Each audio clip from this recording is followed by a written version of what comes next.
Bismillahirrahmanirrahim. Assalamualaikum warahmatullahi wabarakatuh. Waalaikumsalam. Alhamdulillah wassalatu wassalamu ala Rasulillah wa ala alihi wa sahbihi wa man wala. Hari ini adalah hari pleno kepada kita semua, iaitu kali yang kedua bagi setiap orang, secara teorinya lah. Dan saya hari ini diapit oleh Dr. Kamil yang akan menjadi fasilitator bersama dengan saya. Kita ada 4 orang panelis, iaitu Profesor Datuk Tan Sri Abdul Latif, Tan Sri Dr. Abdul Latif, Profesor Dr. Azizah Hamzah, Datuk Aziz Draman dan Profesor Dr. Datuk Abdul Halim Hamad. Semuanya telah dikenali oleh ramai, tak payah nak cerita dari mana ke mana dan sebagainya. Jadi tajuk kita pada hari ini ialah ke arah pembaharuan sosio-budaya umat Islam di Malaysia, yang merupakan tajuk yang senang, tetapi untuk mengulasnya bukan sesenang untuk didengar tentang tajuknya. Baik, saya akan memulakan soalan ini kepada Tan Sri. Masa kita adalah 2 jam. Saya akan mulakan soalan saya kepada Tan Sri tentang asas perubahan yang diperlukan. Kita dah cerita tentang perubahan yang perlu. Apa sebenarnya kalau kita katakan secara asasnya dalam berapa perkara ataupun dalam berapa kluster sekarang ni, style sekarang yang kita perlu berubah. Sila Tan Sri. Assalamualaikum warahmatullahi wabarakatuh dan selamat hari raya para hadirin sekalian. Syukur alhamdulillah. Saya rasa bila kita berbincang tentang sosio-budaya orang Melayu, kita kena melihat yang lebih besar lagi, konsep dia, iaitu sosio-budaya dalam konteks peradaban Melayu berteraskan peradaban Islam. Ini lebih selamat. Jadi berdasarkan pada hakikat ni, kalau kita perhatikan selalu bercakap sosio-budaya Melayu, tapi kita tidak memfokus kepada satu peradaban. Peradaban ialah warisan sosio-budaya yang beraras tinggi. Ini yang penting, yang beraras tinggi ni yang kita kena ni. Jadi berdasarkan pada konsep ini kita faham, jadi kita rujuk berteraskan kepada peradaban Islam. Jadi kita kena lihat bahawa peradaban Islam bersumberkan kepada Al-Quran yang mengutamakan akidah, syariat dan akhlak. Ini kalau kita faham betul-betul, kita kena hayati, kena terangkan kepada orang ramai, maka warisan peradaban sosioekonomi itu dilihat dari segi warisan budaya yang beraras tinggi. Jadi sehubungan dengan ini, saya rasa bila kita nak bincang ni kan tentang sosio budaya Melayu, saya suka melihat dari segi perspektif berteraskan Islam. Islam tu dari segi syariat, akidah, yang kedua syariat, yang ketiga akhlak.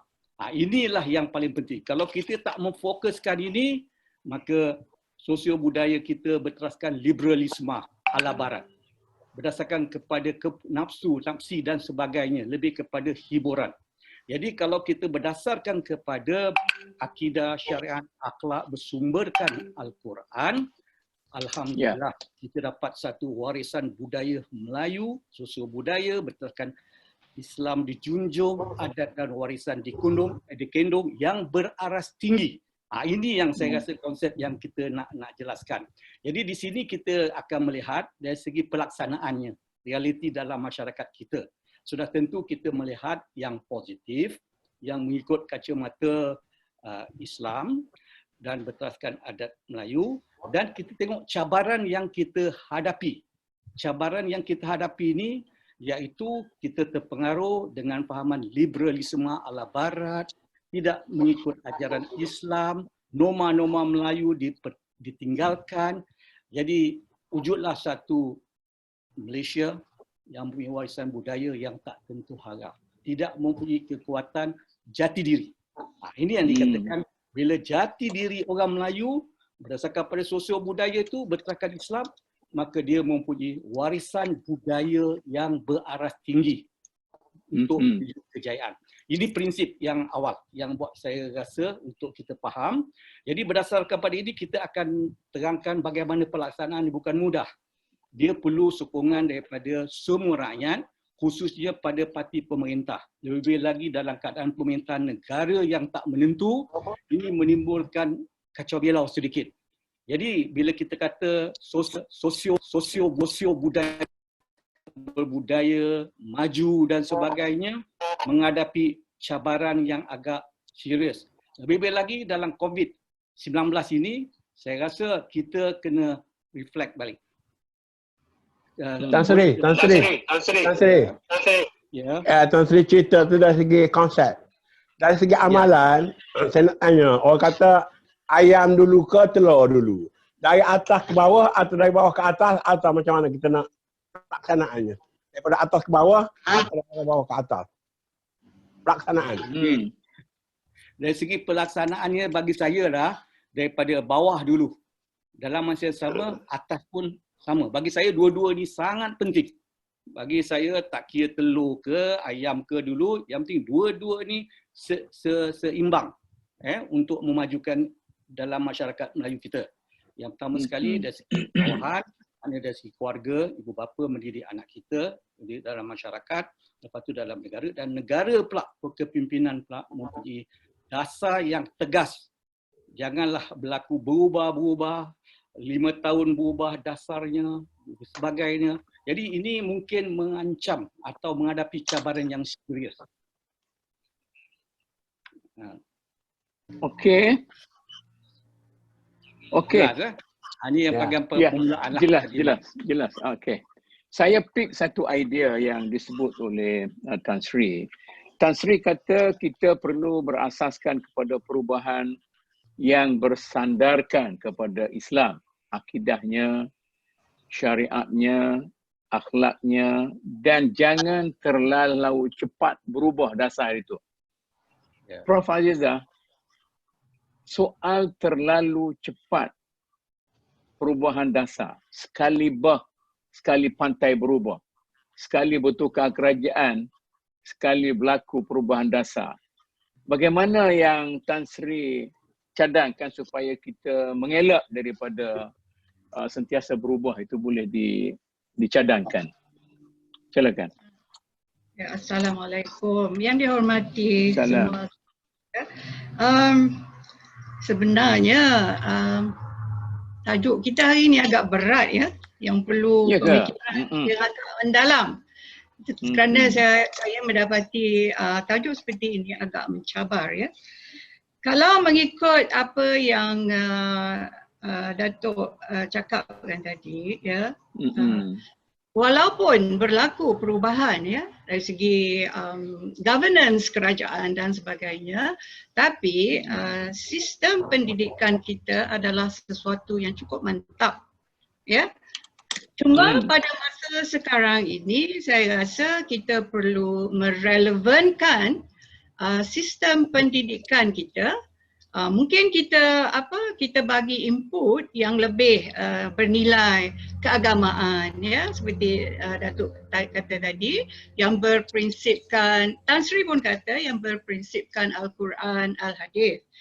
Jadi dari segi pendidikan arus perdana semuanya telah mantap walaupun berlaku perubahan sementara kerajaan dan sebagainya. Saya fikir itu adalah kekuatan dan suatu dinamisme dalam governance di Malaysia. Kerajaan mungkin bertukar ya, seperti negeri Thailand ya, selalu aja bertukar, tetapi aksinya tetap kuat ya, terutama sekali kalau kita kaitkan bidang pengajian media dan komunikasi yang merupakan suatu bidang pengajian yang cukup ampuh untuk menangani transformasi dan perubahan dalam masyarakat. Jadi selagi ada para pemikir seperti tuan-tuan pada hari ini, saya fikir saya fikir kerajaan boleh berubah-ubah, tetapi perkara yang paling penting adalah sistem pendidikan kita adalah antara yang terbaik. Walaupun kita mendapat beberapa kritikan dari pelbagai pihak ya. Itu pendapat saya lah, Datuk dan Tan Sri. Okey. Ya. Ya, apa tu ada teori yang mengatakan kita perlu fokus kepada perubahan sosial. Sama ada politik itu nak tetap, nak berubah, tapi fokus kepada pembangunan kita berasaskan kepada nilai-nilai sosial yang dipegang oleh ahli-ahli sosial, oleh ahli-ahli kemasyarakatan, orang macam kita ni. Jadi tak kira lah politik itu nak berubah sebab orang kata politik itu dia punya tabiinya, dia punya nature-nya berubah. Tapi orang macam ni dia terus tidak berubah. Macamlah kata perubahan yang berlaku di kalangan orang politik, tapi dari segi orang apa tu birokrasi tidak berubah. Macam mana Datuk Aziz? Ya, insya-Allah. Assalamualaikum warahmatullahi wabarakatuh. Salam sejahtera untuk semua. Ada ahli panel dan juga penonton yang ikuti perjuangan ini. Program forum kita pada begini. Saya yang asas Tan Sri sebut tadi betul. Satu yang Dr. Azizah Profesor betul. Yang Tok soalkan tadi ialah perubahan terhadap sosial. Yang paling penting kalau kita lihat, kita sedang membahaskan ialah tentang perubahan sosial budaya umat Islam. Jadi yang hidup umat Islam di Malaysia adalah Melayu. Kita juga ada umat Islam pada keturunan yang lain. India dan Pakistan. Tapi tentu sekali kalau kita nak lihat, perubahan sosio budaya itu menjadi satu asas kekuatan. Tadi disebut tadi soal politik, soal kerajaan. Politik memang boleh berubah. Politik boleh membuat keputusan tentang semua perkara. Walaupun mereka tidak tahu semua perkara. Maknanya gabungan pada pemikiran. Kalau kita nak membina peradaban, Tan Sri Latif sebut tadi peradaban Islam, peradaban Melayu harus diasaskan. Kita Quran dan hadis ada 3 faktor penting tadi. Iaitu akidah, syariat dan akhlak. Itu betul. Dan satu segi yang lain juga, kita juga harus fokus pada warisan atau tradisi yang kita dah ada. Yang juga tidak bertentangan. Kalau kita tengok gugusan pedoman Melayu, kita ada ribuan peribahasa, kita ada ribuan pantun-pantun Melayu dan puisi-puisi tradisi yang lain. Kita juga ada teks, kita juga ada hikayat-hikayat. Tapi sayangnya oleh kerana perkara ini tidak dibawa dalam pendidikan, terutama pada pendidikan tinggi, ada pedoman yang cukup baik dan menarik. Malah kalau kita baca peribahasa-peribahasa pantun Melayu kita tu, bagaimana nak mengarahkan kehidupan seorang Melayu menjadi seorang budiman. Budiman ni saya sama dengan Ihsanul Kamil lah.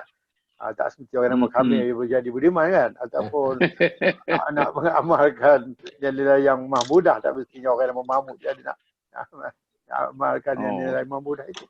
Jadi kalau kita lihat pengurusi pula. Jadi kalau begitu bagaimana kita nak gabungkan ini? Satu yang sudah kita sedia ada, satu dengan kemasukan pembaharuan yang sebenarnya sudah berlaku.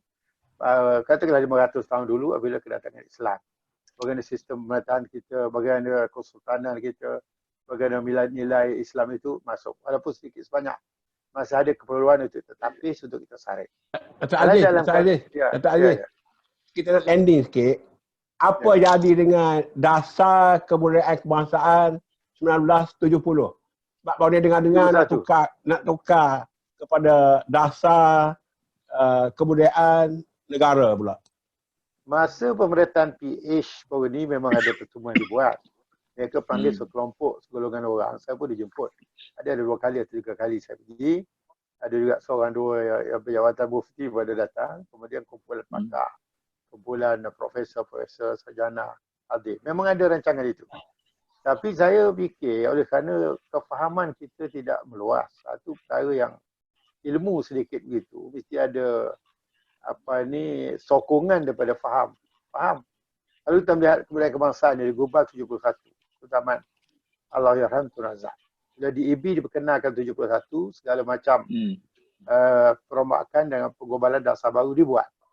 Ada 5 perkara yang penting pada waktu itu yang diwar-war ke apa yang didorongkan untuk fahaman masyarakat. Pertama kalau kita kata perlembagaan. Perlembagaan ni pun satu isu juga. Kadang-kadang kalau terlihat, ada orang politik sendiri pun tak baca perlembagaan. Ataupun apa yang dibuat, tindak tanduk itu adalah bertentangan dengan perlembagaan. Kita lihat bahawa dalam politik pimpinan ataupun pemerintahan sebelum ini, seolah kita rasa perlembagaan itu diberikan. Kemudian rukun negara. Yang kedua. Yang ketiga, dasar pendidikan kebangsaan. Yang keempat, dasar bahasa kebangsaan. Dan 5, dasar kebudayaan kebangsaan. Walaupun bahasa masuk dalam kebudayaan, tapi kita kena perlu digalakkan, didorongkan untuk berkembang satu dalam sistem kenegaraan kita. Tapi kadang-kadang saya melihat ada perpecahan idea antara pimpinan. Mungkin kerana politik berbeza, mungkin kerana perbalahan tuntutan kepartian, maka timbullah kalau kita lihat tidak jelas, makin sama. Jadi bagaimana perubahan sosio budaya umat Islam nak kita lakukan? Saya tahu umat Islam itu induk yang Melayu dan lain-lain. Pada masa yang sama, jalan hala tuju itu sudah ada sebenarnya. Tapi kita tinggal. Balik macam Prof. Aizah kata tadi, pendidikan kita sistem yang terbaik. Tapi kadang-kadang terumbang-ambing oleh dasar yang agak keliru. Malah UNESCO mengatakan sistem pendidikan kebangsaan dasarnya sekali-sekali berubah. Teras ada. Tapi bila berubah, ini keadaan hari ini kita lihat perpaduan kita agak rancu, agak tidak kokoh. Bagaimana hebatnya perpaduan di Malaysia sehingga tahun 90 itu. Bila datang Warsa 20 tidak dijelaskan dengan baik. Begitu juga dengan masyarakat Badani itu salah satu contoh yang baik. Al-Dari pun begitu juga. Isi kepada perkara-perkara ini sangat penting. Tapi oleh kerana keinsafan tidak ada, kesedaran tidak ada, penyebaran tidak cukup, komunikasi terhalang, maka kita lihat seolah-olah kita ni melihat ekonomi semata-mata bila kita nak bina bangsa. National building kita. Jadi national state kita tidak jelas. Kalau kita banding dengan negara jiran satu yang lain. Ini saya masalah. Kembali kepada teras. Okey, Dok. Sebelum Datuk Mu pergi kepada Datuk Alim, saya nak tanya Prof. Halizah sikit. Daripada bawah, kita mula dengan keluarga.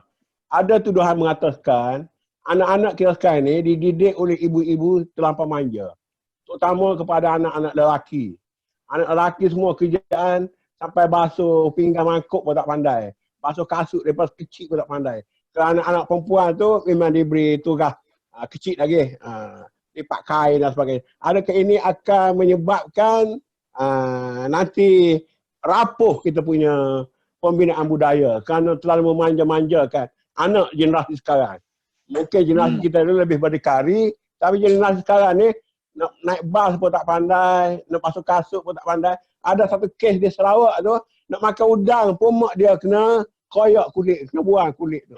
Kupas. Kalau kita kupas kulit. Tanya Prof. Halizah. Ya, Prof.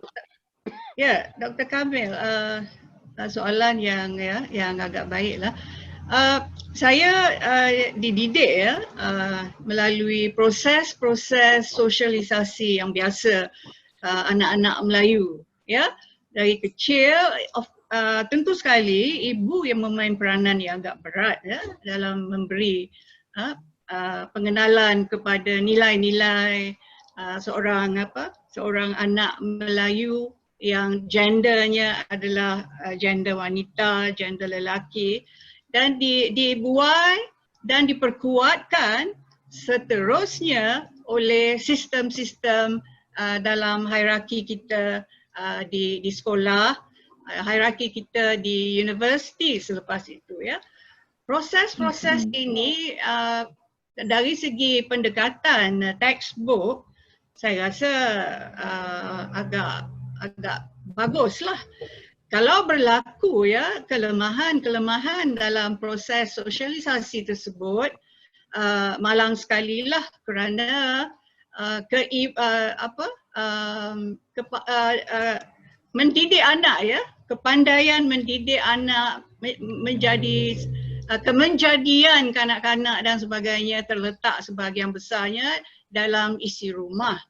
Jadi saya rasa jika ibu bapa kurang dari segi kepandaian itu, maka jumlahnya saya fikir adalah agak kecil. Ya, kerana saya masih memberi kepercayaan kepada sistem persekolahan kita, sistem asrama kita, dan di sistem di universiti kita ya. Kita sendiri melihatnya di asrama universiti. Berlaku sistem yang agak sistematik yang dipikirkan oleh para ahli sosiologi, para ahli psikologi ya, Jadi jika berlaku ya di luar jangkaan itu, saya rasa itu adalah jumlah peratusan yang agak kecil. Dan fikir saya tak perlulah kot kita membimbangi ya keadaan seperti itu, kerana menjadi ibu bapa ni adalah sesuatu yang harus dipelajari, ya, diperkuatkan dengan ilmu-ilmu dan sebagainya. Jika ibu bapa tidak mempunyai kemahiran tu suatu kerugian besar lah ya kepada masyarakat kita ya. Okey. Nak balik pada Datuk Halim, saya tak nak tanya apa-apa sebab banyak benda yang ada di hadapan dia. Dia ambil yang mana nak. Bagilah ulasan 5 minit. Terima kasih Pengerusi Datuk Mut, ahli panel yang budiman semua. Assalamualaikum dan selamat Hari Raya Aidilfitri. Mohon saya batin. Saya ni mempunyai pandangan agak lain sedikit mengenai cara penyelesaian masalah sosio budaya Melayu Islam di Malaysia ini. Sebelum kita pergi jauh, kita perlu kembali kepada peradaban Islam, di mana faktor utama adalah Nabi Muhammad SAW yang telah mentarbiahkan umat Islam selama 23 tahun, bermula dengan 13 tahun akhlak di Mekah dan kemudian dari segi social value-nya di Madinah. Sehingga terbentuklah Piagam Madinah itu satu kerajaan yang mesti kita semua dalam keadaan sekarang contohi dengan baik. Dan kalau kita teruskan tengok peradaban Islam itu, dia kemuncaknya ialah di alam kegemilangan. Dan kita kena cerakinkan apa yang berlaku di situ. Jadi yang berlaku di situ adalah dua perkara yang perlu kita lihat. Pertamanya dari segi pengajaran kalam. Jadi saya duk tengok di Malaysia ini pengajaran kalam yang diberi teramat tekanan sehingga 100%.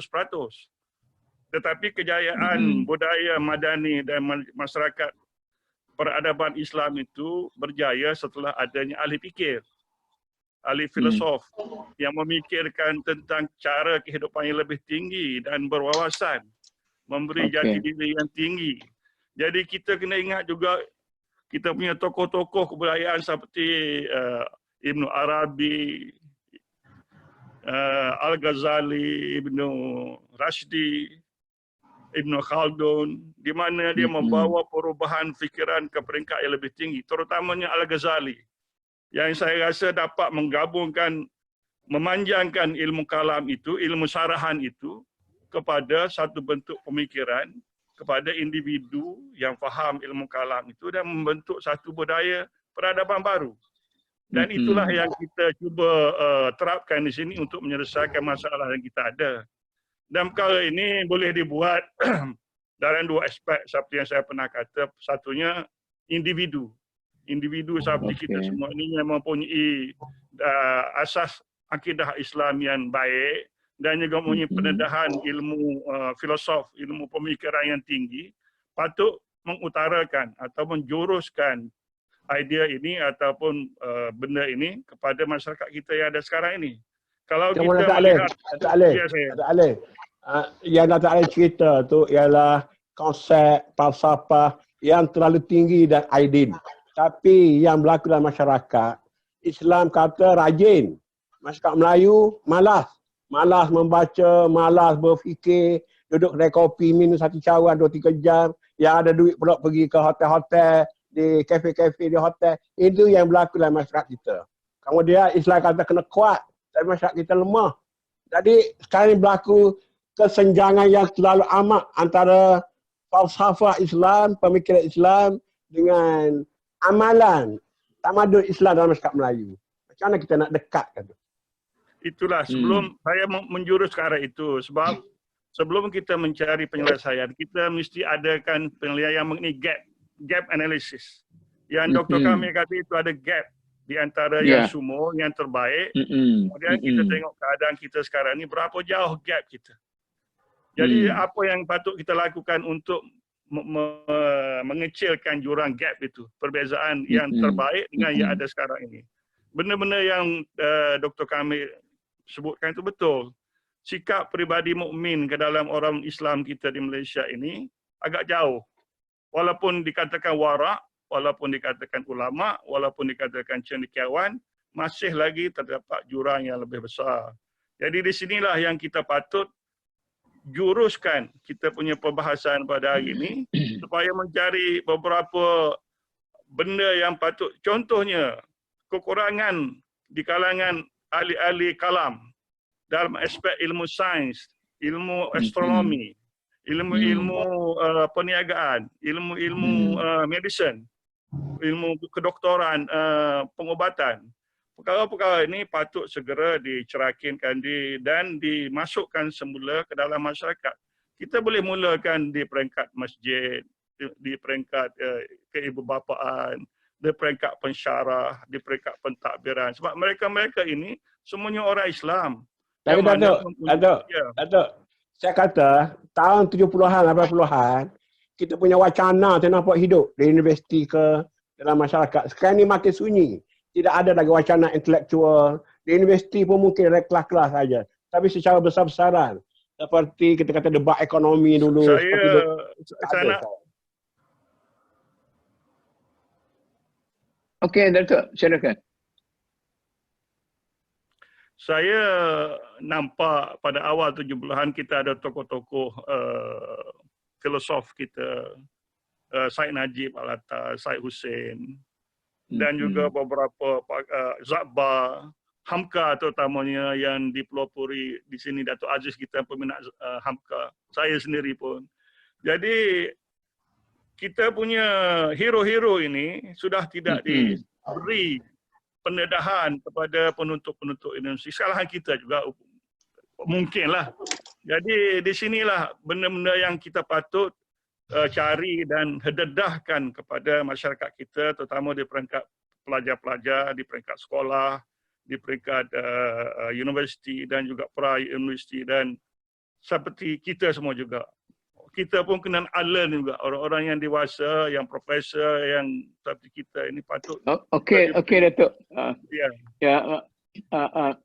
Maknanya dalam round pertama ni kita macam sebelum kita pergi kepada Datuk nak ceritakan tu, kita mungkin bolehkah saya simpulkan bahawa perkara-perkara asas yang kita nak ubah itu ialah perubahan berasaskan kepada prinsip-prinsip Islam campur warisan Melayu yang boleh melahirkan apa yang disebut sebagai manusia budiman, iaitu manusia budiman yang Islam plus warisan Melayu.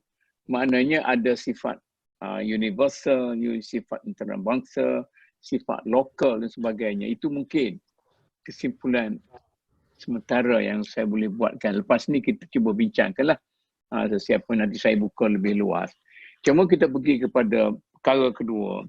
Bagaimana tinggi pun kita... kita... tambah sikit yang tadi yang Datuk sebut. Jadi soal keilmuan juga. Ada apa-apa pun perubahan ini mestilah bertas kepada ilmu. Apa saja. Dan ilmu itu harus dikembangkan, diwacanakan. Tak semestinya dalam kalangan akademia ataupun di IPT saja memasyarakatkan ilmu dalam pelbagai bidang pada kefahaman. Coba Datuk Aziz. Di Malaysia ni saya nampak ilmu satu, tapi ilmu itu tidak dicanai untuk berfikir. Jadi masyarakat kita malas berfikir dan sebab itu mereka malas membaca. Jadi ada orang ilmu banyak tapi dia tak berfikir. Kita maaf cakaplah, setengah-setengah orang ilmu kitab pun dia hafal, Quran dia hafal, hadis dia hafal, tapi dia setakat hafal. Dia tidak ada analytical thinking, tidak ada analisis. Sebab itu salah satu sebab kenapa kita jadi bangsa yang saya rasa agak mundur. Para ilmuwan kena turun, para ilmuwan kena keluar. Tak boleh duduk dalam gedung-gedung sahaja. Wacana disebut wacana. Saya rasa sekarang kurang. Gerakan pembaharuan kalau kita lihat 100 tahun dahulu lah. Almarhum Tok Kenali, dia mengatakan dalam tulisan yang pertama dalam majalah Pengasuh, tidak ada hari bagi kita jika kita tak bermula hari ini. tidak ada hari bagi esok bagi kita Ya. jika kita tidak bermula pada hari ini. Yang tu kita 100 nak tahun bincang dulu. sekarang. 100 Ya, tahun dulu. yang tu kita nak bincang sekarang. Saya nak mulakan dengan Prof. Tan Sri dulu kan. Jadi kita bercakap bukan main tinggi-tinggi lagi, tapi masyarakat kita di bawah tak faham. Macam mana kita nak fahamkan masyarakat kita? Nanti ada gap, betul dah. Datuk Alim kata kena ada gap analysis antara ketinggian berfikir orang-orang ilmuwan macam kita ni dengan kebahlulan cara orang bawahan berfikir. Kalau boleh dia gunakan istilah itulah. Saya Tan Sri. Pada pandangan saya ya, setiap ilmu mesti diamalkan. Macam tadi dipikir, sekarang ada ilmu tak amal. Ini satu masalah saya rasa di negara kita.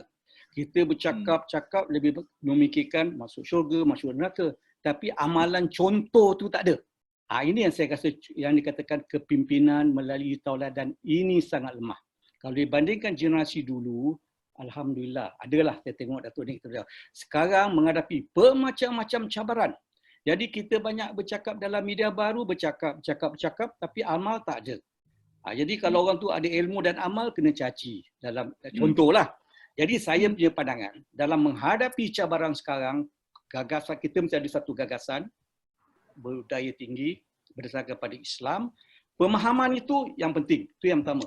Dan lepas tu dah faham, praktik. Sebab itu saya rasa ilmu dan amal ni kalau kita universiti teori dan praktik. Kita ni banyak berteori, banyak cakap, tapi buat tak ada. Jadi pada pandangan saya, kita dah punya satu gagasan lah dalam semua sistem. Kita kena kaji baliklah sistem pelaksanaan kita daripada atas ke bawah masyarakat, institusi politik dan sebagainya supaya konsep ilmu dan amal dan berdasarkan kepada Islam yang dikatakan Islam tadi itu untuk agama, untuk semua, untuk ajaran pelaksanaan semua kaum. Ini penting. Kalau kita tengok dalam dasar kebudayaan kebangsaan kita bincang, yang menentang kita dia banyak orang bukan Islam. Dia seolah-olah dia kata kebudayaan dasar kebudayaan kebangsaan ni lebih kepada Islam sebab ciri pertama Islam. Tapi sebenarnya bukan. Tapi kita tak dapat mentarbiahkan. Ini komunikasi ini masih lemah, dipolitikingkan. Ini maknanya dipolitikkan ini yang menjadi masalah kita. Berubah-ubah dasar dia dan sebagainya. Sehingga bila terakhir dasar kebudayaan kebangsaan nak tukar kepada dasar kebudayaan negara, saya ada dalam panel tu juga. Kami tak setuju. Kami nak kekalkan dasar kebudayaan kebangsaan Islam yang pertama, budaya Melayu dan budaya boleh diterima.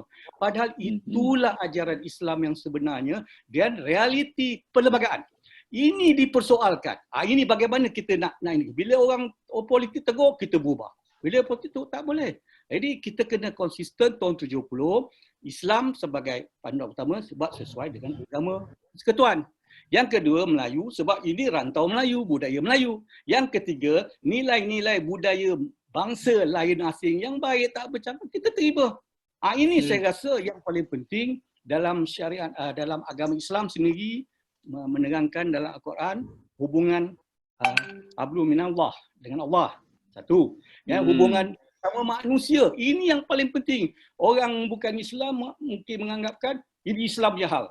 Sebenarnya kita consider juga warisan budaya bukan Islam yang tak bercakap Islam atau perkara dia kita boleh terima.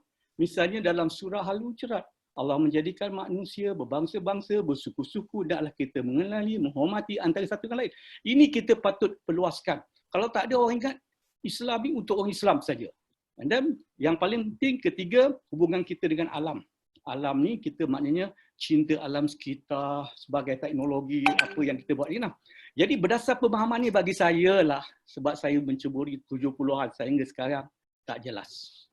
Jadi sistem pendidikan pun tak terangkan dengan jelas budaya kebangsaan. Yang kedua, tak adalah cerita budaya beraras tinggi, peradaban tak pernah saya daripada sejarah dia highlightkan dalam sistem pendidikan tentang berperadaban tinggi, moral tinggi, Islam tak ada. Dia cerita sejarah Melayu dia. Itu dia. Tapi bagaimana nak masukkan nilai murni Islam itu tak ada. Jadi transformasi yang saya rasa kita kena buat, kita mesti ada satu gagasan di mana Islam sebagai agama persekutuan betul-betul kita hayati, semua orang mesti terima. Dan kita Tan Sri, saya tanya soalan yang mudah saja. Apa sebab dulu orang kita minum air kelapa, minum air halia, sekarang dah tinggal semua. Minum cola-cola pula. Dulu makan pulut, sekarang sudah tukar kepada kek dan sebagainya. Jadi benda-benda yang kecil macam ni, sehingga kalah baju Melayu hanya dipakai hari raya saja. Semua kita pakai made in China, made in Amerika, made in US, made in UK. Jadi saya rasa budaya-budaya yang kecil inilah yang sikit sebanyak sudah merosakkan budaya dan ekonomi kita. Tukang jahit Melayu boleh mati sebab tak ada lagi orang buat baju Melayu. Tukang buat pulut mati sebab orang dah makan kek semua. Contoh-contoh ini kalau kita bilang banyak sangat. Budaya-budaya Melayu yang sudah hilang, kehidupan kita yang sudah hilang, diganti dengan budaya-budaya moden. Bagaimana kita nak selesai masalah ini, nak memberi input kepada orang Melayu supaya dia membesar kek ekonomi dia dan membesar budaya dia dan sebagainya. Saya setuju tu. Orang Melayu pemahaman dia penghayatan budaya makin lama makin kekurangan kerana cabaran globalisasi, media baru dan sebagainya. Maknanya kita tidak memiliki kekuatan jati diri. Sebab itu kita mudah terpengaruh makan minum kok, pada kok tu membahaya. Mengapa tak minum air kelapa? Warisan masa Tan Sri Unit sudah perkenalkan ini idea yang baik. Patut kempen. Tak ada. Dia ikut musim. Sebab tu saya kata ikut musim, ikut politik. Cara konsisten kalau kita mempunyai latihan didikan ajar budaya Melayu ada cara tersendiri berdasarkan pada Islam dan nilai murni kita boleh terima, insya-Allah. Sekarang tak ada. Benda ni tak ditekankan dalam sistem pendidikan. Tidak ibu bapa pun lebih popular, dikatakan budaya popular yang banyak dan media banyak mempengaruhi. Jadi sebab itu saya kata goncanglah. Goncang maknanya pemikiran masyarakat anak-anak muda kita tak tertular. Ini dikatakan tak ada jati diri. Ini krisis identiti yang serius. Kalau kita banding dengan di Jepun dengan Korea, Allah, cara dia buat mana mendidik anak dia cinta pada dia kalau tengok filem Korea. Satu contoh yang baik. Kita pula banyak memaparkan benda-benda yang budaya popular. Konon apa budaya popular? Orang suka tengok filem kita. Ini satu cabaran. Jadi kita tak tegas. Jadi sebab tu saya mesti ada gagasan dan ilmu dan amal itu kena dilaksanakan sepenuhnya. Okey, Prof. Azizah, kita sedang dalam membincangkan bagaimana kita memahamkan masyarakat kita. Kita punya ide-ide yang tinggi tadi. Saya tak nak bagi apa-apa soalan, teruskanlah. Macam mana? Kita seperti yang Datuk Aziz kata tadi, sudah ada satu trust, satu trust yang kuat dan kukuh dalam sistem pendidikan negara. Apa yang perlu, tapi satu saya berbeza dengan pendapat Datuk Aziz tadi. Beliau mengatakan bahawasanya tidak perlu menunggu para ahli akademik untuk memberi pengisian ke dalam trust sistem pendidikan kita. Saya rasa itu merupakan satu tanggungjawab yang berat oleh ahli akademik untuk memastikan supaya ilmu-ilmu baru boleh kita masukkan dalam trust-trust yang telah kuat itu, terutama sekali memberi ilmu-ilmu baru untuk para pelajar kita, memperkuatkan asas-asas pemikiran strategik umpamanya, asas-asas memberi konseptualisasi kepada idea-idea. Itu merupakan satu kekurangan yang cukup membebankan apabila kita dah sampai ke peringkat sarjana dan peringkat PhD. Kita lihat bahawasanya asas-asas itu kurang kukuh dalam kalangan para pelajar kita. So saya rasa kita harus memikirkan tentang membina kepribadian sahsiah seorang yang berfikiran luas, yang tidak gentar mendepani arus-arus globalisasi. Saya rasa itu adalah tanggungjawab kita apabila kita bercakap tentang transformasi dan peralihan kepada saya tak suka perkataan paradigma, tapi itu aja yang masuk dalam pemikiran saya, ke arah paradigma yang baru. So kita harus berani kita harus mendedahkan pemikiran para pelajar kita, anak-anak Melayu kita, supaya benteng diri mereka itu adalah ampuh dan kuat. Itu pemikiran saya lah. Bagaimana kita melakukannya, tentu saja dalam sistem kurikulum kita. Tak boleh lari, sistem kurikulum harus mencerminkan keadaan semasa yang membina pemikiran kritikal, menangani soalan-soalan strategik. Itu yang harus diperkuatkan dalam sistem pendidikan kita. Jangan sekali kita lupa kepada teras Al-Quran, teras Al-Hadis, because seperti yang ada dalam perlembagaan persekutuan, tempat-tempat itu adalah sakral, ya, agama Islam, bahasa Melayu dan sebagainya. Tidak ada, saya rasa lah, tidak ada orang yang dapat menggugat paksi-paksi tersebut dalam perlembagaan persekutuan. Okey, Dr. Aziz. Boleh sambung dengan Prof. Azhar ataupun benda-benda lain lagi? Boleh. Ilmu baru lah, hubungan dengan alam lah tadi. Saya melihat yang Dr. Azizah sebut tadi soal teras. Sepatutnya juga kita dalam sistem pendidikan kita ada diwujudkan sistem itu. Maknanya apakah perkara-perkara teras yang harus ada. Ikut peringkat dan golongan. Daripada bawah sampai ke atas. Dan merentas kurikulum. Subjek teras tu. Kenapa kita jadi begini selepas tahun 1990? Dulu sistem pendidikan kebangsaan berjaya. Satu dari segi perpaduan. Kedua dapat melahirkan golongan profesional buntutera, orang Melayu. Di bidang perundangan, di bidang kedoktoran, perubatan, di bidang ekonomi dan sebagainya. Semuanya berjalan dengan baik di bawah sistem pendidikan kebangsaan. Kerana bahasa Melayu dijadikan bahasa pengantar. Jadi semua orang dapat ilmu. Dan bahasa Melayu juga menjadi bahasa perpaduan. Dalam dasar budaya kebangsaan dulu, kalau tak silap saya ada 3 matlamat dia. Pertama, membina kepribadian kebangsaan. Kebangsaan itu kebangsaan apa? Nation state-nya apa? Malaysia. Terasnya kepada apa? Kepada yang rakyat asal. Siapa ke rakyat asal? Melayu dalam definisi besar apa ni ilmunya ataupun juga bumi putera yang lain. Iban Muduk Kadazat itu rakyat asal. Jawa apa semua rakyat asal untuk dunia Melayu. Kemudian yang kedua ialah kemanusiaan dan kerohanian yang seimbang. Waktu itu, waktu zaman Tuan Abdul Razak, dia disebut dalam ucapan Kongres. Sebab saya setiausaha waktu baru keluar universiti umur 23. Saya setiausaha berusia pada Kongres Kebudayaan Kebangsaan pada waktu itu. Dan quotation Allah betul sangat baik. Melihat juga yang luar, yang ada bersama kita, unsur yang baik yang sudah diambil. Ada unsur-unsur yang baik. Waktu zaman 40-an dulu pun daripada Jepun nilai look is policy dan sebagainya itu unsur yang baik. Ada juga unsur-unsur yang baik daripada tamadun China, tamadun India. Soal agama, aku berdinukung oleh adik. Tapi ada nilai-nilai universal yang harus kita ambil. Misalnya kerajinan bekerja, kebersihan, ada juga dalam Islam. Tapi ini tidak ada dalam pendidikan kita. Macam saya kata tadi.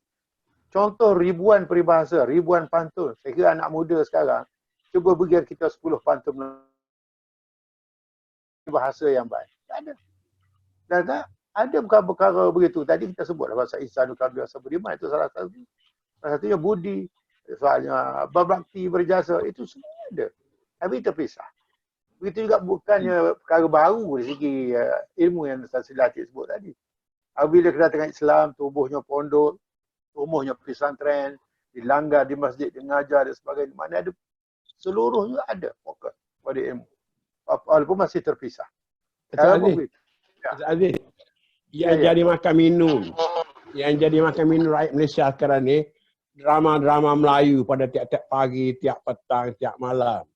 Adakah dia membantu?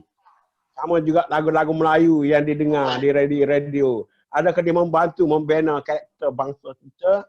Atau dia hanya sekadar hiburan saja yang menghabiskan masa dan waktu? Sebab mungkin kita tak menonton. Tapi kalau kita tengok orang kampung, tiap-tiap hari habiskan masa mereka menonton TV, mendengar radio. Sejauh mana memberi injection kepada pembangunan budaya dan bangsa kita? Maknanya kita mesti ada satu macam, tadi istilah Dr. Aizah pakai transformasi. Kita boleh pakai reformasi. Ataupun kita ambil istilah Islam adalah tajdid, pembaruan.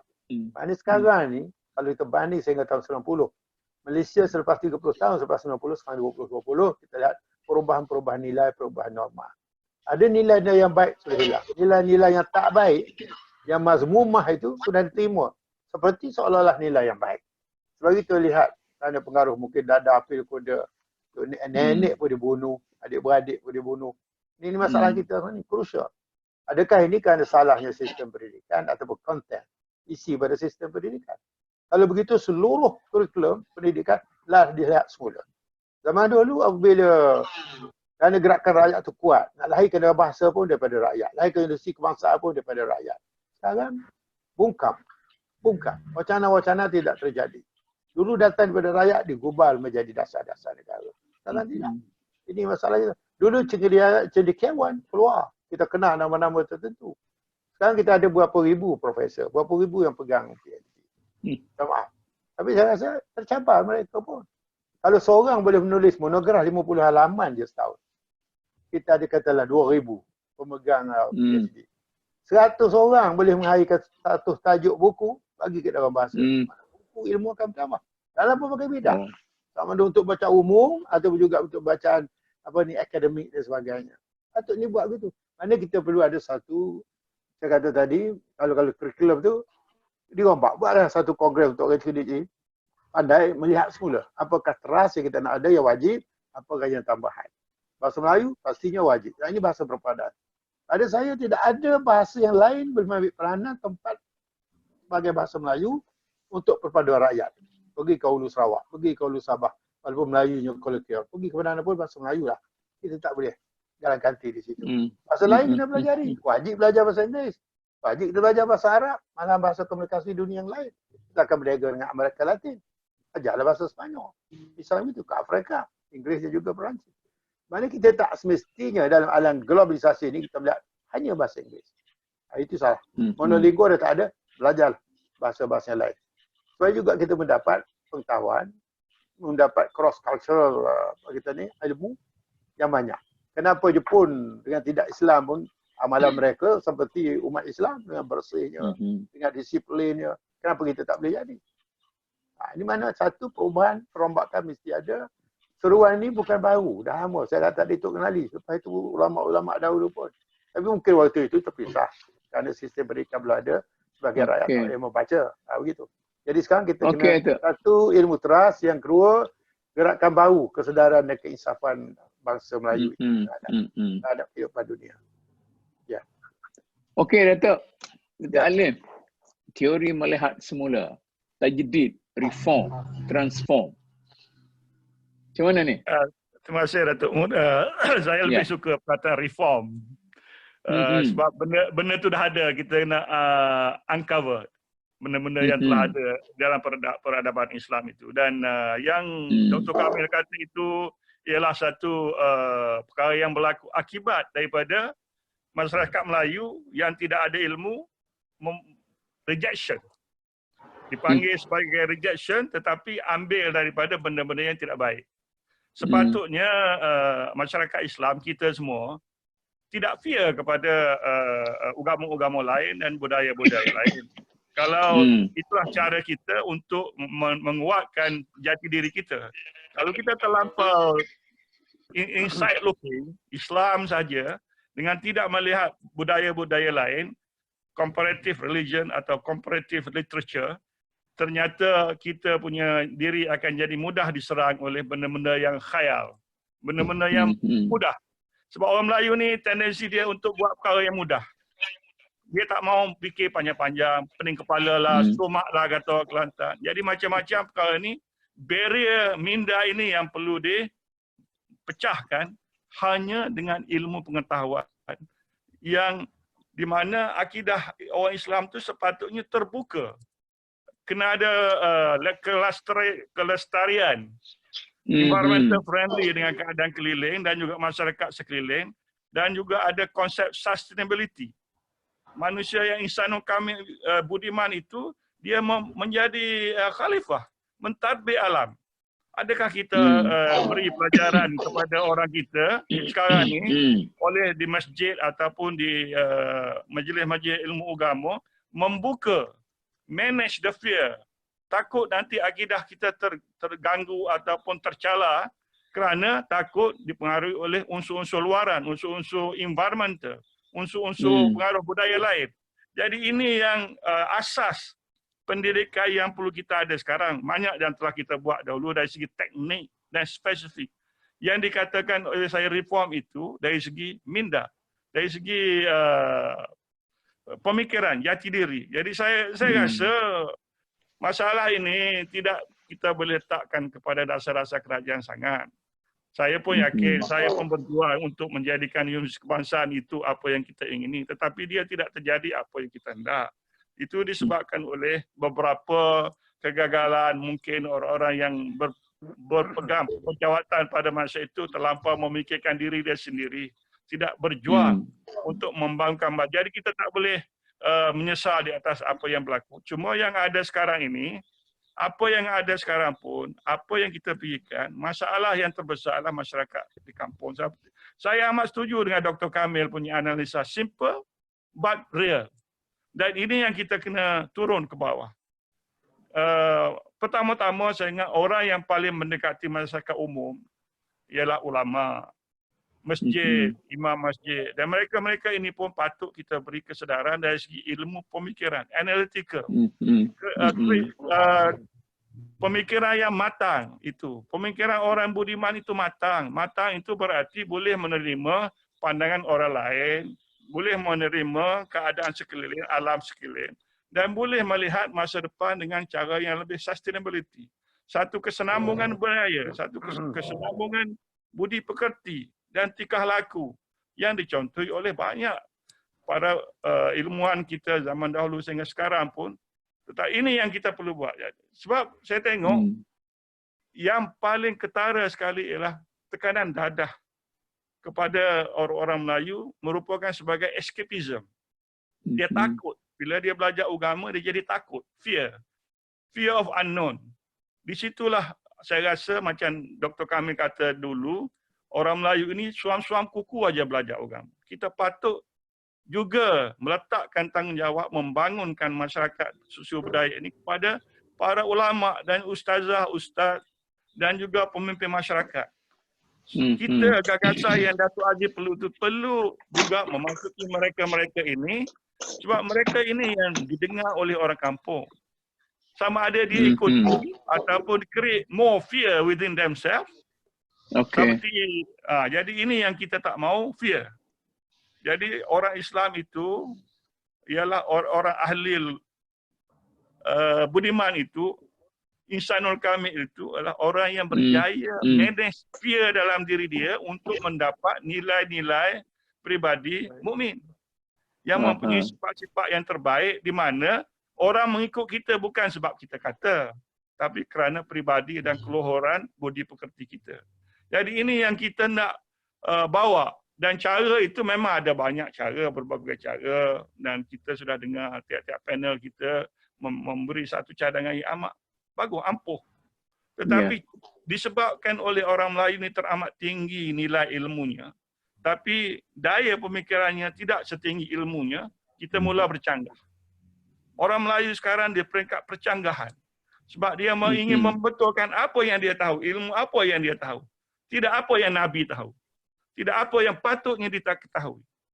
Ini yang berlaku di zaman kita sekarang ini. Ni orang akan tanya Datuk ni Syiah ke ahli sunnah ni? Kita ahli sunnah wal jamaah. Tapi saya maksudkan ialah pemikiran itu pasti dia ada beberapa. Kalau kita ikut pemikiran Islam ada Mu'tazilah, ada yang semua. Okey. Datuk Alim. Banyak pemikiran, tetapi saya. Datuk Alim, saya selalu menganggap kita yang ada ilmu sikit ni, pemimpin-pemimpin ni macam kepala kereta api. Rakyat tu, orang ramai tu bagaimanapun mereka adalah gerabak-gerabak yang bersedia untuk ditarik. Hadis Nabi mengatakan kita semua ini adalah pengembala dan orang ramai itu adalah barang yang digembalakan. Tapi saya tanya satu dah. Sekarang ni kita masuk sosioekonomi sikit. Di mana kesalahan? Bila banyak dibuka mall-mall yang besar-besar. orang-orang kampung yang bekerja sebagai peniaga-peniaga roncek sudah semakin mati. Dalam kes yang Dato' Aziz tahu di Pasir Putih baru ni, sibuk orang pasar Pasir Putih berperang dengan pihak PVT. Kerana market lama tu nak dibuat mall yang baru. Dan mereka diberi satu kawasan yang kecil. Kecil tu penjual nak duduk pun tak boleh. Dato' Aziz tahulah. Macam mana ulasan kita tentang Kelantan pun nak buat mall juga. Buat dah. Jadi saya bukan nak kata pengkhianatan, tapi maknanya kenapa pemimpin-pemimpin tu menganiaya rakyat, peniaga-peniaga, dan kita sekarang ni memang dah kekurangan. Tukang jahit Melayu, tukang jam Melayu, tukang basikal Melayu, semua dah ada tukang-tukang tu. Sekarang ni basikal rosak, beli hak baru. Jam rosak, beli hak baru. Baju pun beli hak dah siap. Jadi macam mana polisi, para pemikir, kepala-kepala kereta api tadi, kesian kau gerabak-gerabak ni? Jawab pendek ada tu, soalan panjang dah jawab pendek. Saya pun terlibat juga dengan yang Pasir Putih tu sebab saya memang baik dengan Majlis Daerah Pasir Putih tu. Jadi sebenarnya inilah yang saya katakan trendy.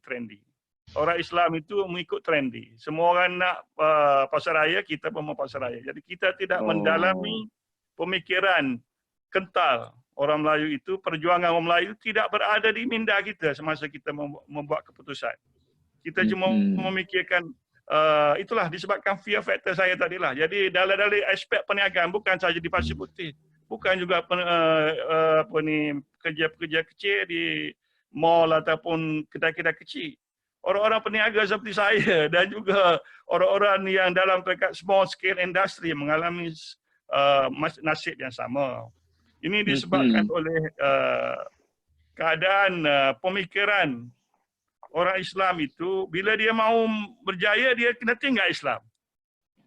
Kena tinggal nilai-nilai Islam untuk berjaya dalam perniagaan. Dan di Jepun dan juga di Amerika pun tidak begitu.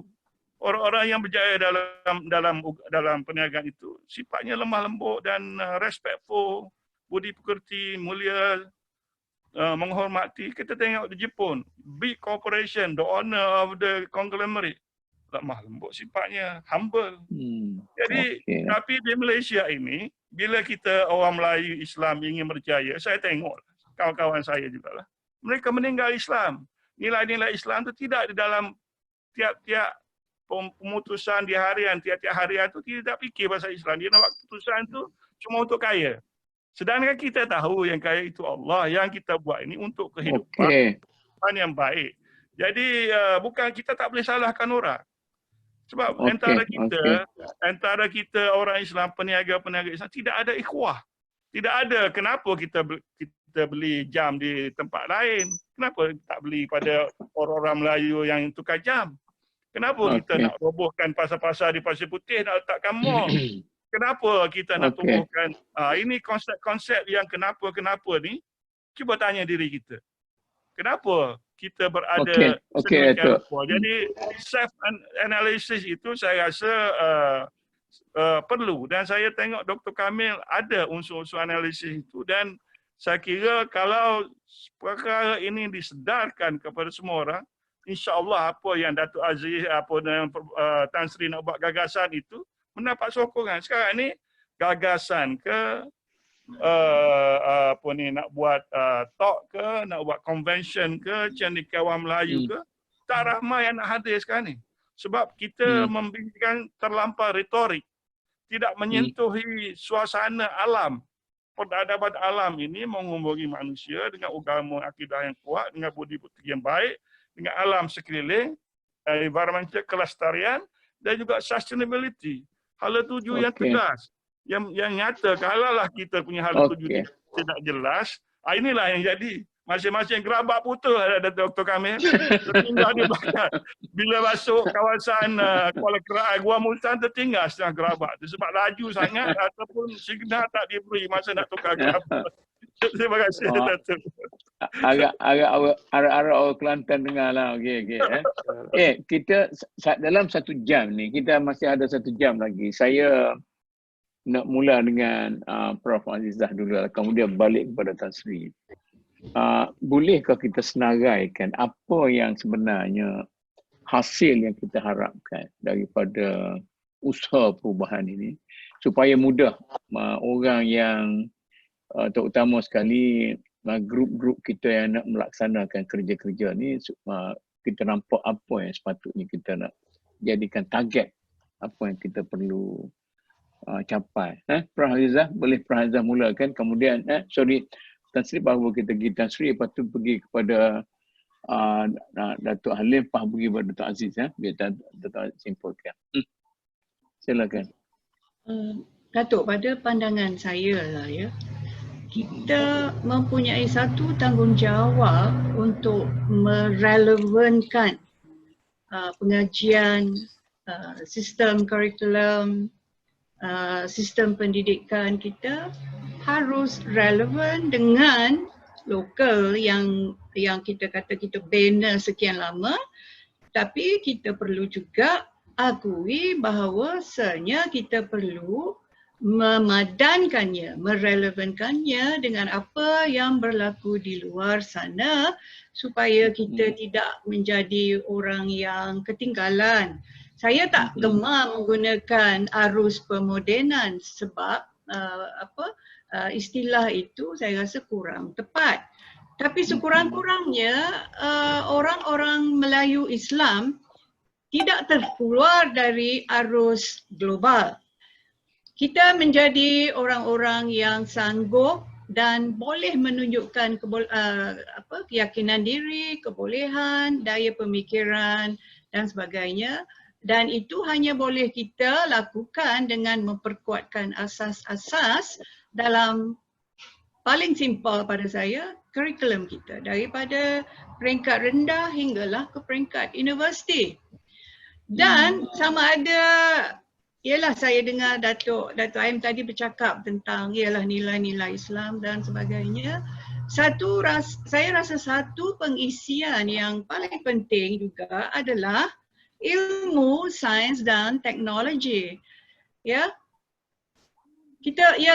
Saya pun balik ke Pasir Mas, saya perhatikan bahawasanya pasar baru itu tidak mengambil kira aspek-aspek humanitarian, ya, gerai-gerai itu kecil, orang nak menjual baju pun tak boleh nak menggantung baju untuk display, padahal kalau jual baju yang penting tu display area dia. Tak ada, kesian, macam kotak-kotak kecil ya, sampai hati mereka melakukan perkara seperti itu. Okey, itu satu aspek di kampung kita ya, tempat di mana ada kadar kemiskinan dan sebagainya. Satu lagi aspek ialah ni Melayu yang perlu ke depan, Melayu yang harus serasi dengan internet, digital, hal-hal digital dan sebagainya. Jadi adunan itu harus difikirkan oleh para pemikir untuk mencapai sesuatu yang tidak membuat kita meninggalkan asas-asas kita. Asas-asas kita yang murni itu ya, berteraskan Al-Quran, berteraskan hadis dan sebagainya. Tapi tidak dapat kita lari daripada hakikat dan tuntutan zaman sekarang bahawasanya kita perlu lontarkan idea ke arah luar. Ya. Dengan cara itu saja saya rasa orang-orang Melayu akan diberi penghormatan lah juga. Ya, tidaklah malu-malu lagi ya apabila kita berdepan di conference umpamanya. Jadi kita harus mencapai suatu tahap di mana anak-anak muda kita yang kemudian akan menjadi para profesional berdiri ya sama-sama dengan megah dengan bangsa-bangsa lain di dunia. Tak kalah di luar, tak kalah juga di dalam negara kita. Perhatilah. Ya. Tambah sikit. Ya. Saya nampak macam ada gap antara para intelektual pensyarah kita dengan masyarakat kampung atau orang awam. Jadi kita sekarang ni banyak menulis untuk ISI, untuk keperluan akademik antarabangsa, untuk gaji, untuk pangkat. Sehingga sekarang ni pensyarah-pensyarah pun kurang menulis buku. Sebab buku tak ada nilai dari sudut markah dan sebagainya. Jadi masyarakat tak dapat membaca idea-idea yang baik. Dan kalau tulis pun dengan bahasa akademik yang mungkin orang awam tak faham. Bagaimana cara kita nak memudah carakan idea-idea daripada para intelek, daripada Menara Gading ni kepada orang kampung, orang awam. Supaya mereka dapat juga merasakan taman ilmu itu untuk mereka. Ya. Saya rasa satu gelombang besar yang telah melanda di kampus-kampus di Malaysia ialah gelombang penarafan universiti. Ya, tidak dapat tidak semua. Saya rasa Datuk Mut faham sangatlah dengan apabila kita dikejutkan dengan berapa ISI dan sebagainya. Kita kena cari dalam dictionary ya, apa tu ISI, siapa yang menerbitkan ISI. Sebab kita dilontarkan ke dalam satu pool ya, terpaksa berenang sendiri tak tahu apa. Sedangkan ya orang-orang macam kita lah dalam bidang kemanusiaan, dalam bidang sastra, dalam bidang pengajar Islam dan sebagainya. Sedangkan orang-orang dalam bidang sains dan teknologi sudah begitu mahir berenang dalam kolam itu, walaupun dibuang ke dalam kolam itu, mereka berenang dengan begitu senang sekali. So dari segi itu saya rasa semua orang mengatakan bahawasanya hati dan di universiti itu, semangat di universiti itu sudah dikikiskan ya, dikikiskan oleh apa yang disebutkan oleh tsunami ISI dan sebagainya. Maka itulah hilangnya perhubungan rapat antara masyarakat dan ahli akademik.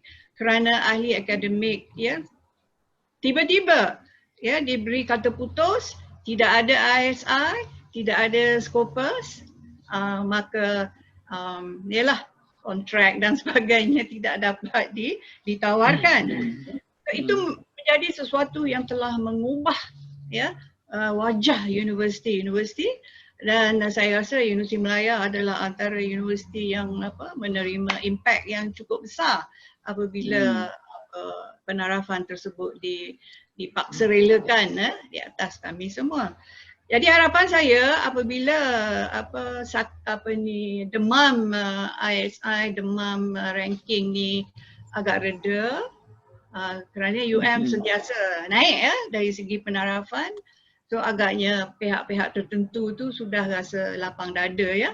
Jadi kita akan kembalilah, saya harap Dr. Kamil, kita akan kembali kepada the public intellectual tu, di mana seperti Pak Ongku umpamanya bercakap tentang perkara-perkara yang boleh difahami antara orang biasa dengan orang-orang akademik ya. Saya rasa kita akan pulang ke area itu suatu nanti insya-Allah. Pulang ke belakang kerbau kembali ya. Tan Sri. Sila. Okey. Saya nak melihat beberapa perkara yang dikatakan Abdul Minan Nas. Kita cakap-cakap dia, tapi berhubung dengan masyarakat kita tak tumpu. Kita berpecah antara satu dengan lain. Saya tertarik dengan tadi beberapa panel kita mengatakan peranan ibu bapa, peranan ilmuwan dan agamawan. Ini tiga-tiga ni saya nak kupas satu persatu berdasarkan pada pengalaman saya. Peranan ibu bapa dah lebih pada budaya popular, dia lepas pengaruh. Ini kita boleh fikirkan satu lah. Tapi saya nak tumpukan peranan intelektual dan peranan agamawan. Ini dua yang penting. Saya setuju dengan perkataan Dr. Kamil tadi, ISI apa-apa ni. Saya yang menentang, masa di Universiti Malaya, saya yang menentang perkataan, saya kata gila ranking. Kalau gitu Tan Sri, istilah gila ranking ni? Saya yang popularkan gila ranking dalam soal apa? Masa saya dalam Gapena. Jadi saya rasa dia falsafah kita faham. Dia memberi kesan yang negatif banyak kepada perkembangan masyarakat. Yang pertama sekali, ISI, siapa nak naik pangkat kena tulis ISI. ISI ni pula digunakan oleh antarabangsa dalam bahasa Inggeris. Jadi bila kita tergila-gila ranking lah, pihak government, pihak kerajaan perlukan ranking untuk taraf dunia. Universiti pula nak gila ranking untuk universiti itu naik ranking. Ya tak? Yang jadi mangsa pensyarah. Jadi terpaksalah ustaz-ustaz saya selalu bela macam Akademi Belajar Islam tu nak kena tulis bahasa Inggeris. Kata tak boleh, jangka ustaz ni kena pakar bahasa Arab, dia tulisan bahasa Arab, mesti diiktiraf. Tak diiktiraf. Itu saya menentang, saya tak setuju. Kesan dia yang paling penting, bila kita dah tumpukan gila ranking, kesannya golongan sastra, fakulti sastra, art, sains sosial ni memberi kesan yang teruk sebab kita golongan sastra tak mementingkan jurnal buku. Buku tak iktiraf. Padahal buku tu bukan mudah. Ini satu benda yang tak baik. Yang kedua, bila kita perhatikan bila dalam keadaan ranking-ranking dan ini, kita dapati semua kena buat dalam bahasa Inggeris. Akhirnya bahasa majalah jurnal kita dalam bahasa Melayu habis. Cuba refer dari universiti-universiti penerbitan. Dah tak ramai orang nak itu. Yang ketiga, kita tengok dari segi kenaikan pangkat. Markah akademik yang setahu saya masa saya di ketua jabatan, 30% ke 40% penerbitan. Masyarakat, dilihat pada masyarakat 5%. Saya rasa ini memusnahkan harapan masyarakat nak dapat bantuan daripada intelektual. Sebab kita dah tumpukan penerbitan. Cari sana, upah orang sana, sini. Saya berasa tak baik, tak telus. Bagi saya tak ikhlas. Yang paling penting, terbitan itu dalam bahasa kita. Bila dalam bahasa kita, jurnal kita maka melonjak naik. Kalau yang kalau upah tu rasuah ada? Itu rasuah lah bagi saya. Rasuah kecil lah. Jadi bagi saya, itu benda tak baik, tak ikhlas lah. Kalau ustaz, saya selalu fightkan dalam Akademi Belajar Islam dulu. Ustaz tu dalam bahasa Arab, tak pasal. Arab terkenal antara bangsa. Tak diterima, kesian. Begitu juga dalam bahasa Melayu. Dia orang bahasa pula dah kurang menerima buku-buku sekarang. Sebab wadah buat jurnal dan kita upah. Universiti pun siapkanlah pakar-pakar untuk nak buat ini dan ini dan sebagainya. Buang duit tak ada. Jadi saya menyeru. Ini cakap juga. Saya menyeru Kementerian Pengajian Tinggi sekarang kena buat kajian balik di mana mengutamakan hasil kita seperti dilakukan oleh China, Korea, Jepun dan begitu sebagian besar di negara Eropah. Bahasa ibunda karya itulah disanjung tinggi. Ini yang pertama. Yang saya rasa gila ranking. Nanti kalau boleh kita pergi jumpa dengan menteri boleh tak? Boleh. Saya dah masuk surat khabar sampai nak kena warning. Right. Saya kata saya buat kerja kerana Allah, kerana maruah diri. Ini yang dikatakan bagi saya kekuatan jati diri individu daripada pemimpin atas, daripada bawah kena jurus ke arah itu. Di mana semua pihak memainkan peranan penting. Dan yang paling penting, kementerian, agensi dan yang paling penting bagi saya, Majlis Agama Islam yang selalu ditegur tadi, ulama, pemikir-pemikir, bukan tak bagus. Kita dalam Islam kita kata hubungan kita dengan Allah. Alhamdulillah, syukur kita yang terbaik. Hubungan dengan manusia lemah sikit bagi saya. Lemah dan juga alam sekali. Jadi hubungan manusia ni paling penting. Selalu kita kata bila masyarakat kita salah tak boleh buat, uncivilized, tak bertamadun. Tak? Tapi tak bertamadun, sedap cakap. Tapi kita tak membina perwatakan, kuatkan tamadun Melayu, berteraskan Islam, itulah lambang kekuatan jati diri. Mana ada? Baik dalam sistem pendidikan ada, tapi sikit-sikit. Macam saya belajar sejarah, saya tak didedahkan tentang tamadun-tamadun Melayu dalam sejarah. Itu penting. Diceritakan sejarah. Jadi sejarah-sejarah orang pun tak berpeminat. Jadi pada pandangan saya, ni kan round akhir saya nak sentuh Majlis Agama Islam. Majlis Agama Islam bagus sebab dia punya peruntukan peranan dia Majlis Agama Islam dan Adat Resam Melayu. Tapi Adat Resam Melayu tak di jabatan. Saya mengkaji. Tak ada pun satu jabatan unit adat budaya Melayu, kesopanan budi bahasa dan apa-apa. Tak ada. Jadi saya buat seminar tahun 2018 di Melaka, serahkan pada Majlis Gajah-Gajah Melayu. Supaya institusi adat warisan Melayu ni kena perkasakan, tapi Islam dijunjung, adat dan warisan dikendung. Dan ini dah diterima. Jadi saya kebetulan pula dah dilantik Ahli Majlis Agama Islam Melaka, saya nak laksanakan dalam gagasan iaitu Melaka berbudaya tinggi, budaya maju.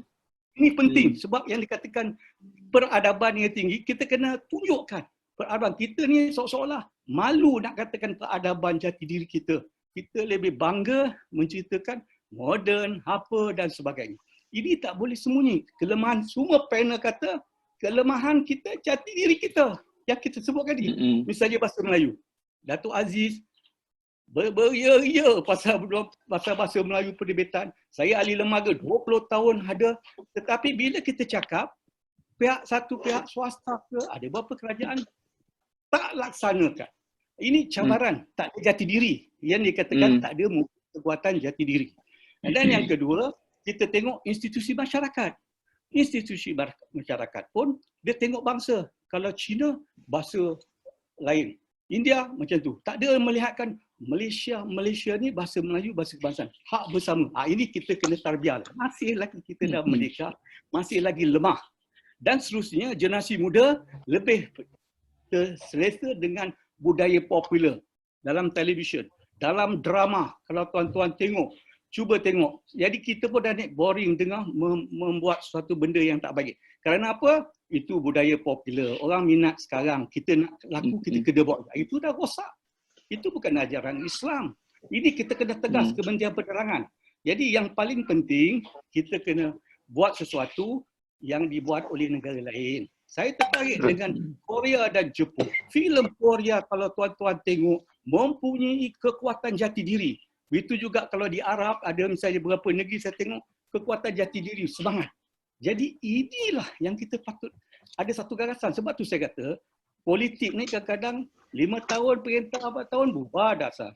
Ikut pulang tak boleh. Kita kena terap dalam sistem pendidikan di mana ilmu dan amal. Saya katakan tadi. Kita ada ilmu tapi kita tak amal. Banyak akan berlaku.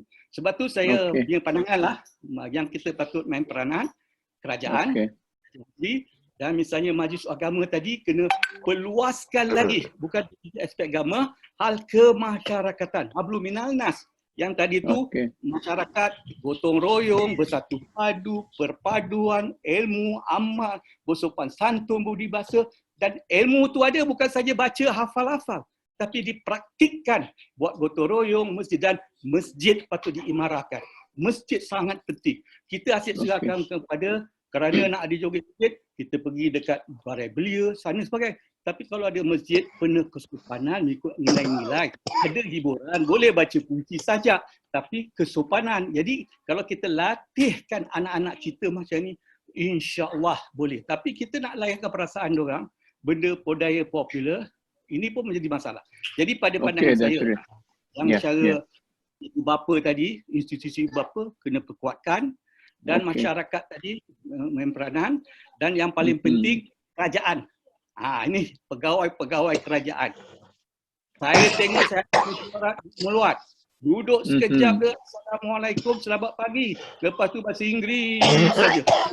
Yang kedua, buat kepimpinan melalui tauladan. Ini yang paling penting. Kena buat diplomasi lagi.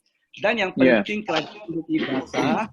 Sebab itu macam kita intellectual diterima oleh kerajaan. Saya ingin mencadangkan macam Melaka berbudaya maju slogan.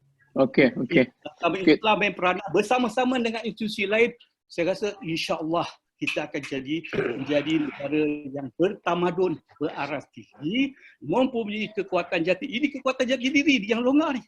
Right? Dari segi bahasa. Itu saya rasa saya nak pergi saya nak pergi Datuk Alif. Datuk Alif. Saya tak nak soal apa, sambung saja.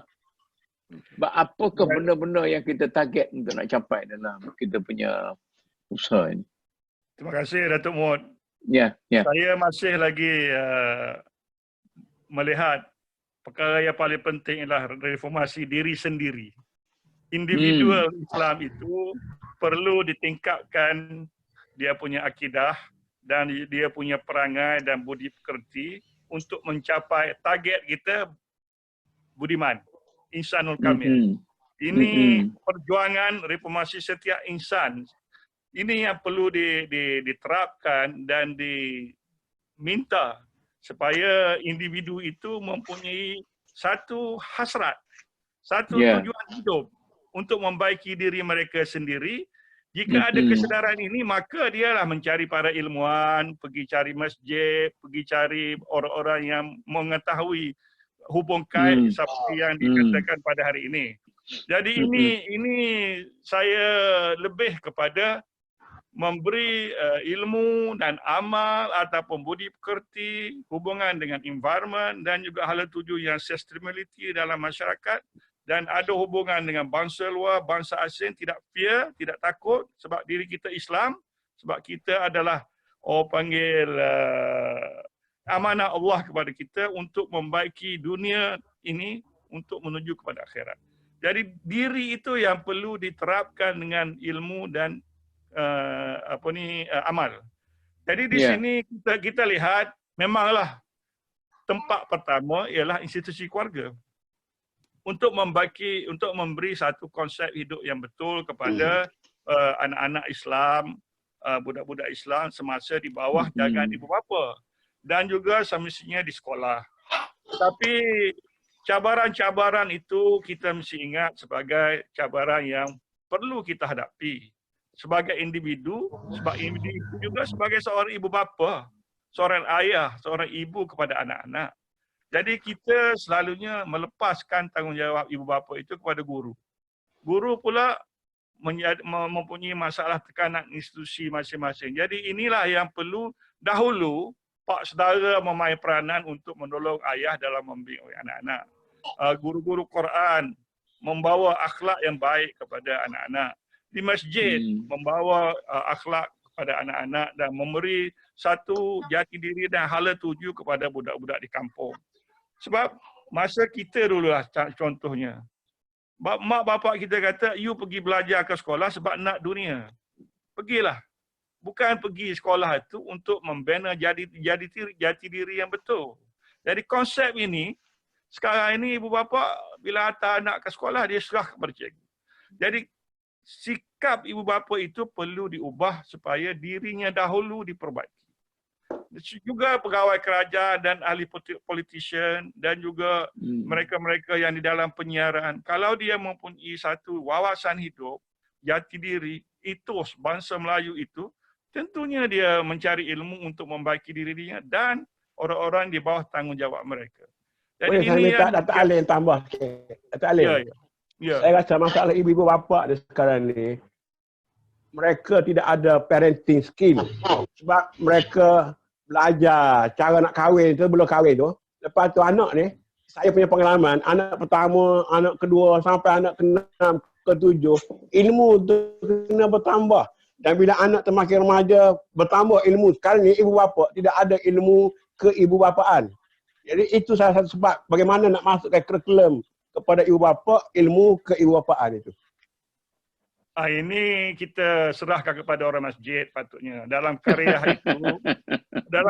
itu, tugas utama pembangunan individu itu masih lagi dalam masjid. Dia ada dah kursus nikah tu kan. Dia ajar apa lah kursus kahwin. Nikah tu untuk kahwin 2 hari ya kahwin. Itu sekarang ni anak sulung lain, anak bongsu lain, anak tengah lain, anak remaja lain, anak iadah. Sekarang ni tidak diberi, tidak didedah benda-benda itu. Jadi semua tu pakai itik belajar berenang sendiri semua. Cara anak. Betul. Okey. Itu saya punya pandangan. Itu sebab saya rasa relevannya cadangan-cadangan di mana pihak-pihak ilmuwan dan juga pensyarah atau profesor mestilah turun ke bawah membuat kajian. Daripada situ kita boleh menilai dengan empirical apa masalah yang sebenar. Sekarang ni kita sebagai observation masih lagi satu tanggapan, bukan satu empirical analysis. Jadi saya mahu ke arah depan ni profesor dan juga universiti dan juga pihak Majlis Agama Islam pergi ke bawah, buat survey betul-betul mencari kenapa masalah sosial yang berlaku di kalangan masyarakat kita sekarang ni amat teruk dari segi melanggar hukum hak Islam dan juga masalah dadah dan masalah gangsterism dan budi pekerti yang amat teruk berbanding dengan syumulnya Islam individu itu. Jadi ini satu kajian ataupun satu kajian berperingkat kecil saja, bukan yang peringkat besar untuk satu andaian besar, cuma dalam satu lokaliti perlu kita pergi, di samping kita bertanya soalan, di situlah kita boleh tarbiyah kepada anak-anak dan hubungan di antara ilmuwan yang dikatakan amal oleh Transri itu, itulah maksudnya amal. Amal itu membawa ilmu itu kepada kampung, kepada target grup kita yang sekarang ini yang paling menular, yang paling teruk kali akibat daripada ketiadaan pemikiran ialah di kampung-kampung. Anak-anak Melayu kita, ibu bapa Melayu kita. Dan di mana-mana juga ada dari segi orang-orang yang berhijrah untuk mencari kehidupan di Panda. Saya lihat semua rata-rata inilah yang perlu kita gerakkan. Kita perlu ada satu honest antara kita, antara mereka-mereka cendekiawan profesor untuk melapangkan masa dia sedikit walaupun apa yang diperlukan oleh Indonesia, apa salahnya kita put extra time untuk rakyat kita, untuk ibu bapa masyarakat kita, untuk anak-anak kita pergi ke sana. Sebab dari aspek semuanya, sosialnya, dari segi kehidupannya, teknologinya, ICT-nya, mereka semua ketinggalan. Dia menjadi mangsa yang negatif kepada pembangunan teknologi. Menjadi mangsa kepada teknologi ataupun teknologi yang dicipta oleh Barat itu untuk kebaikan. Tapi orang Islam mengambil yang negatif saja. Menjadi kita mundur ke belakang. Dan inilah kerosakan yang dihadapi oleh pihak kita sekarang ini. Untuk menyelesaikan perkara ini, bukan seorang boleh buat. Ramai. Kita tengok banyak profesor, banyak assistant profesor, banyak graduate school buat research, banyak projek final year student buat research. Jarang yang turun ke bawah membuat model ataupun hipotesis bagaimanakah cara untuk mengubah sikap, minda dan jati diri anak-anak di kampung, ibu-ibu bapa di kampung jadi bandar. Dan inilah yang saya kata perlu dibuat. Masalah yang keduanya, kalau saya boleh sambung sikit Datuk, pegawai kerajaan dan juga orang-orang yang ada pendidikan sekular yang keluar daripada universiti yang ada sekarang ni. Mereka juga perlu didedahkan dengan ilmu-ilmu agama. Agama yang interaktif, yang mempunyai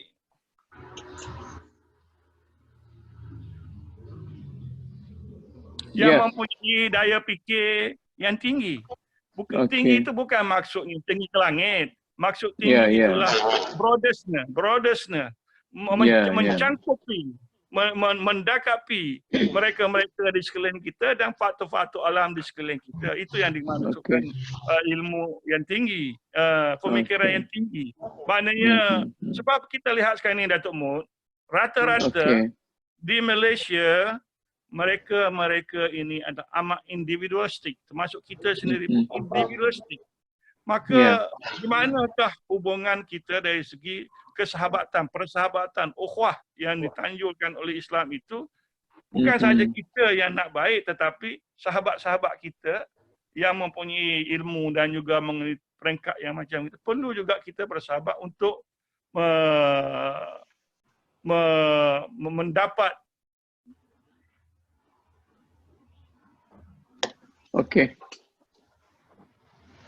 Okey, Dr. Aziz. Ya. Terima kasih. Ya. Okey, boleh sambung.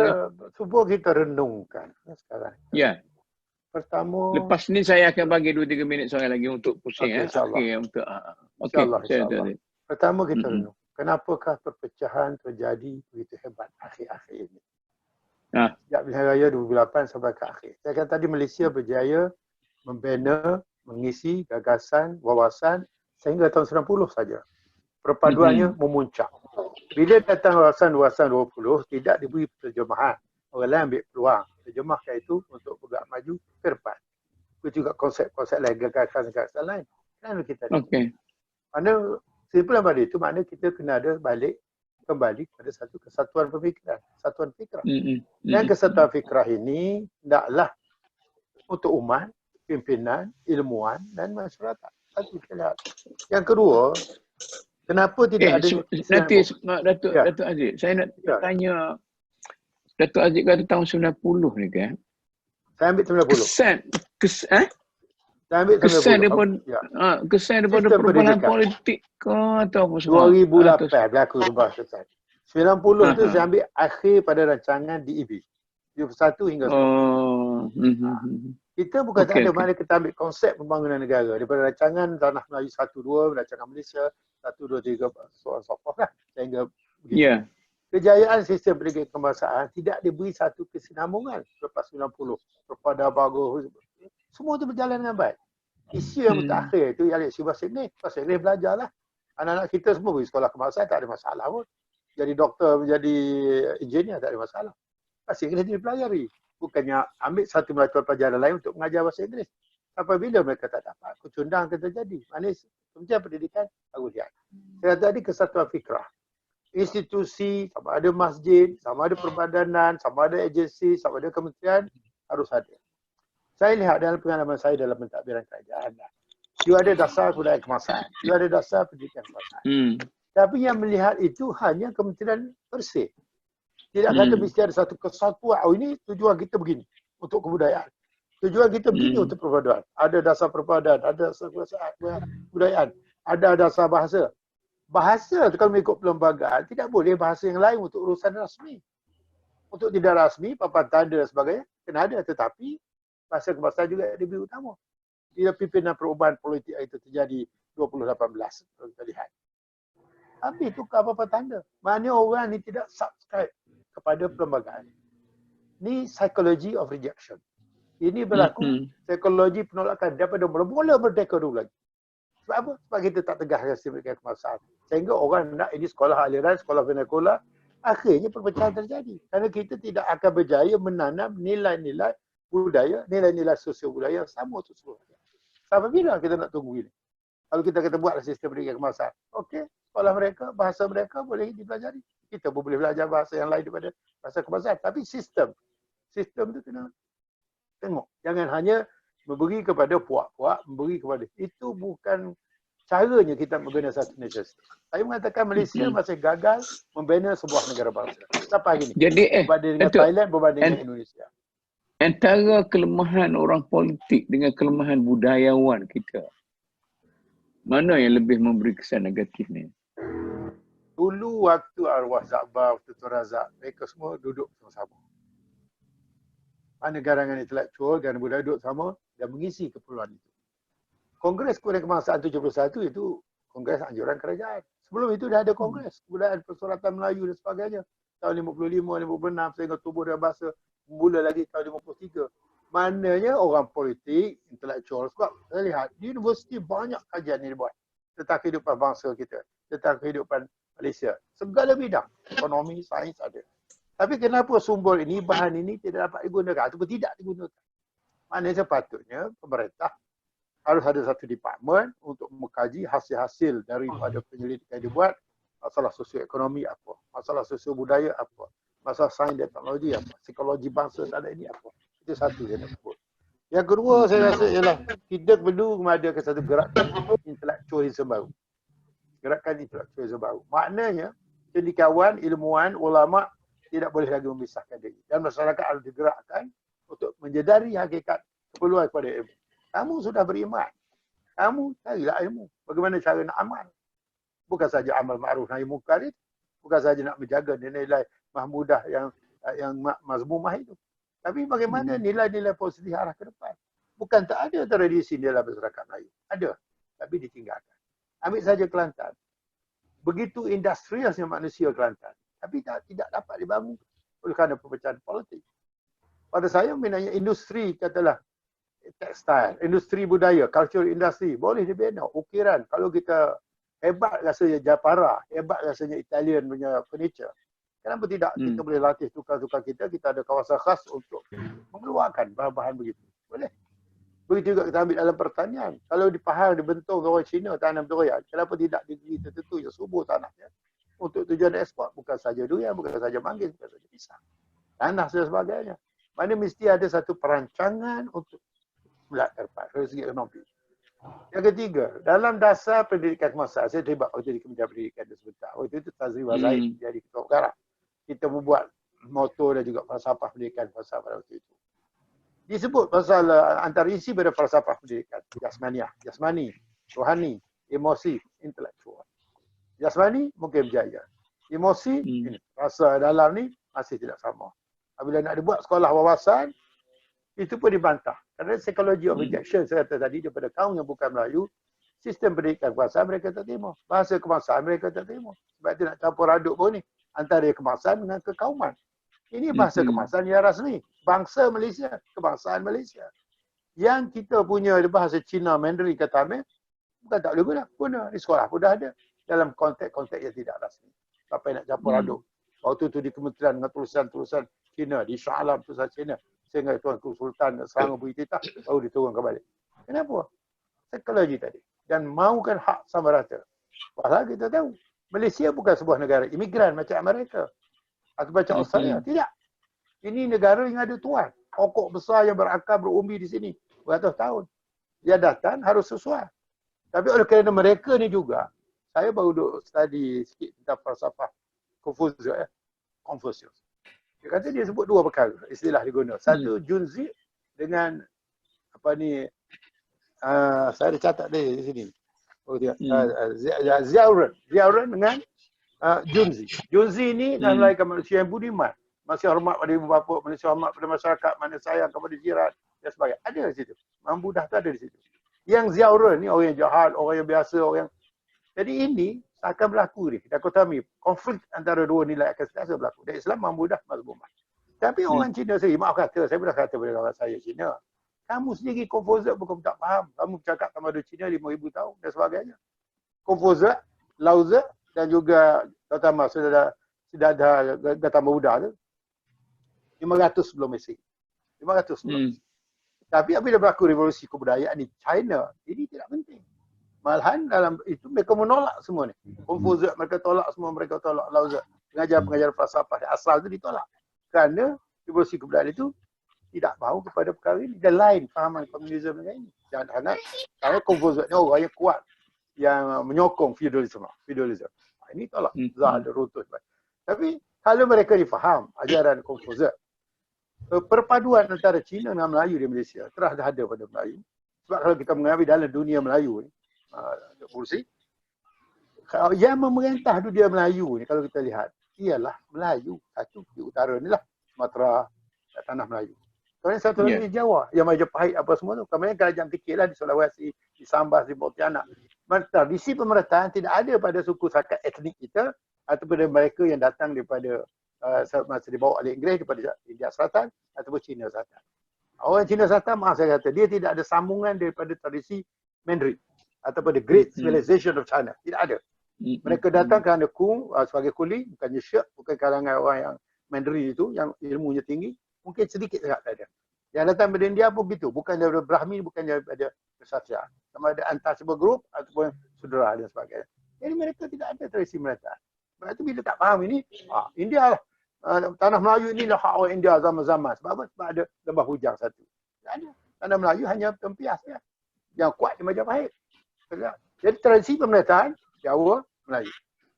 Sehingga kan Hang Tuah mahu dikencong oleh Tamim Sari, kita lihat begitu. Jadi mana? Antara dua ni saja. Kalau dia belaga pun antara ni. Tapi kesatuan dalam dunia Melayu sangat hebat, sangat besar. Dan ini masing-masing memberi semangat. Tapi Majapahit tu dalam kesatuan Melayu juga kan? Ada dunia Melayu. Cuma pemerintah dia macam dulu tulisan Jawi juga untuk menulis tulisan bahasa Jawa pun satu waktu. Begitu. Tapi bahasa Melayu kerana dia demokratis, dinamik dan menerima perubahan terbuka, bahasa Melayu yang berkembang menjadi lingua franca. Sebab tu kitab-kitab di sana pun oleh Syekh Arsyad Al-Bajari pun dalam bahasa Melayu baku zaman itu. Oleh Abdul Samad Palimbani, Syarul Salikin dan sebagainya pun dalam bahasa Melayu yang baku. Tok Melayu pun begitu, Syekh Zain Amidin begitu. Apa ni Syekh Abdullah Fatani pun begitu. Tak ada satu soalan. Ya.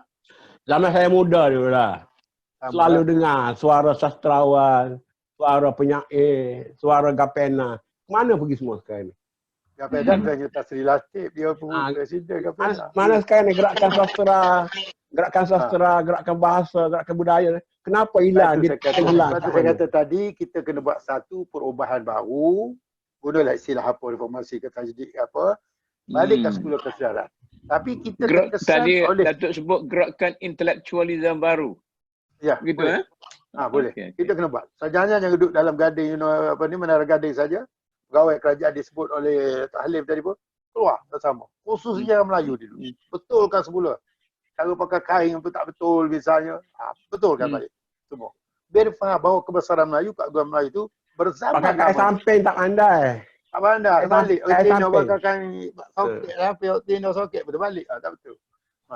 Jadi kalau kita timbulkan ni, sebab tu Israel ni, dia sangat menyayangi tinggalan sejarah. Sebab tu dia rasa dia besar. Dia rasa Nabi Rasul buat dia. Arkeologi ke dia jaga dengan baik. Kita tidak. Kita bukannya bahasa pendatang baru sini. Gocha Kelantan 25,000 tahun.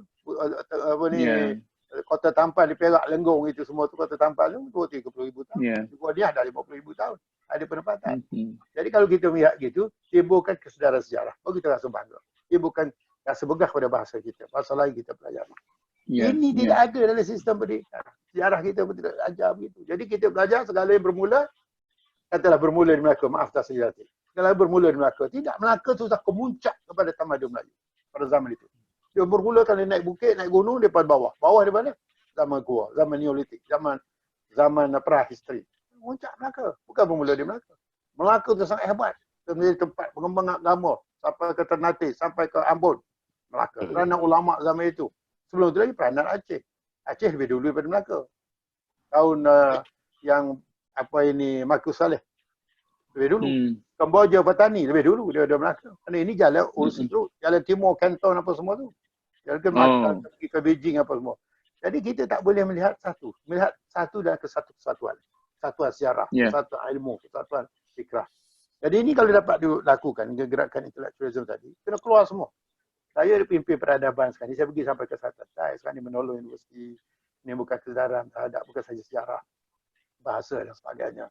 Jadi sambutan sangat baik. Mereka sangat dahagakan ilmu sebab bahasa mereka memang indah banding dengan kita. Bahasa Melayu dialek Kelantan tadi. Tapi untuk di Malaysia ni, saya kata, mesti ada satu gerakan yang terancang mengangkat sebuah maruah dan martabat Melayu dengan psikologi bangsa yang sebenar. Yang kira orang lain. Sebab orang lain ni selama-lamanya psikologi rejection, kalau tidak tegas kita dalam pengobatan salah satu dasar, pelaksanaan juga tidak tegas, akhirnya sampai beginilah atau makin lama makin hilang. Makin lama. Okey, Datuk. Okey. Prof Izzah, cuba bagi kita simpul lah. Kita ada lebih kurang sikit soalan. Cuba kita simpulkan. Datuk Halim tu dah dia punya teknologi dia tak berapa betul. Tak ada dalam apa ya. Okey, ada masalah. Ya, Prof. Cuba bagi boleh saya simpul dah. Saya semakin yakin ya bahawasanya masanya telah betul-betul tiba untuk kita memperkuatkan, merelevankan ya kurikulum di sekolah, di universiti demi membina benteng-benteng ya yang sedang diasah oleh semua pihak ya dari luar. Kita lihat sajalah hegemoni barat umpamanya. Ya, agak senang mereka menggoncang tauhid, akidah anak-anak muda kita ya dengan kandungan-kandungan yang betul-betul bukan pro-social lah pada saya gunakan kandungan anti-social yang terlalu memberatkan liberalisme dan hedonisme dan sebagainya. Jadi betul-betul memerlukan satu sistem pendidikan ya yang dapat memberi kentalan dari segi confidence, keyakinan diri, keupayaan, boleh berlakon di dalam negara, boleh berlakon di luar negara. Lakonan itu adalah lakonan dari segi intelek. Boleh menjadi orang-orang yang memberi sumbangan di peringkat nasional, di peringkat antarabangsa dan menjadi player-player yang positif dalam the Internet of Things, dalam sains dan teknologi. So saya rasa perkara itulah yang harus diberi perhatian dan kita perlu jamin bahawa kita akan memberikan pengisian yang murni nanti dalam apa yang kita garapkan hari ini seperti kalau katalah the new intellectualism dan sebagainya lah. Jadi perbincangan kita hari ini saya rasa dapat ya mencakupi segala aspek-aspek yang boleh memberi kekuatan kepada sistem yang telah ada. Cuma kita memberi input-input untuk memperkuatkan dari segi iman, dari segi pengajaran Islam dan sebagainya. Kalau kita dapat meletakkan idea-idea tersebut dalam satu paper lah saya rasa perbincangan kita hari ini akan menghasilkan sesuatu yang agak kuat lah Datuk. Ya. InsyaAllah kita akan lanjutkan perbincangan ni, kita fokus kepada satu-satu aspek yang tertentu. Tan Sri? Saya nak simpulkanlah dengan pandangan kawan-kawan tadi. Yang pertama sekali dalam membina sebuah negara bangsa Malaysia yang kukuh bersatu padu, kita bisa ada kekuatan jati diri. Bagi saya dia longgar. Ini sangat longgar sekarang. Bahasa Melayu, bahasa kebangsaan, mesyuarat pun menggunakan bahasa Inggeris. Itu contoh yang mudah, elan. Ini kena tegas. Sebab kerajaan bila sekali kita beronda dengan pihak biasa secara profesional pegawai, setuju. Bila pergi ke politik, dia bunuhkan. Ini tak boleh. Jadi kepimpinan baru kena sedar benda-benda ni. Jadi kita kena banyakkan macam program anak jati. Macam saya ada buku, Anak Jati. Ini jati diri. Institusi yang membina masyarakat. Jadi kita yang berpengalaman ni, kita beri contoh kepada orang ramai. Yang kedua, kita kajikan juga dari segi perkataan ilmu dan amal. Kita kena popularkan perkataan ilmu dan amal. Kita banyak berteori, bercakap, tapi amalan tak ada. Dia suruh cakap benda yang baik, tapi dia buat perangai tak senonoh. Ini kepimpinan tauladan tu patut balikkan lagi lah. Dan seterusnya, para ilmuwan patut turun ke bawah. Saya rasa para ilmuwan tak ada masalah nak turun ke bawah. Macam saya mengabdikan diri dengan NGO, alhamdulillah dalam akademik pun tak ada masalah. Tetapi kerajaan kena ubah.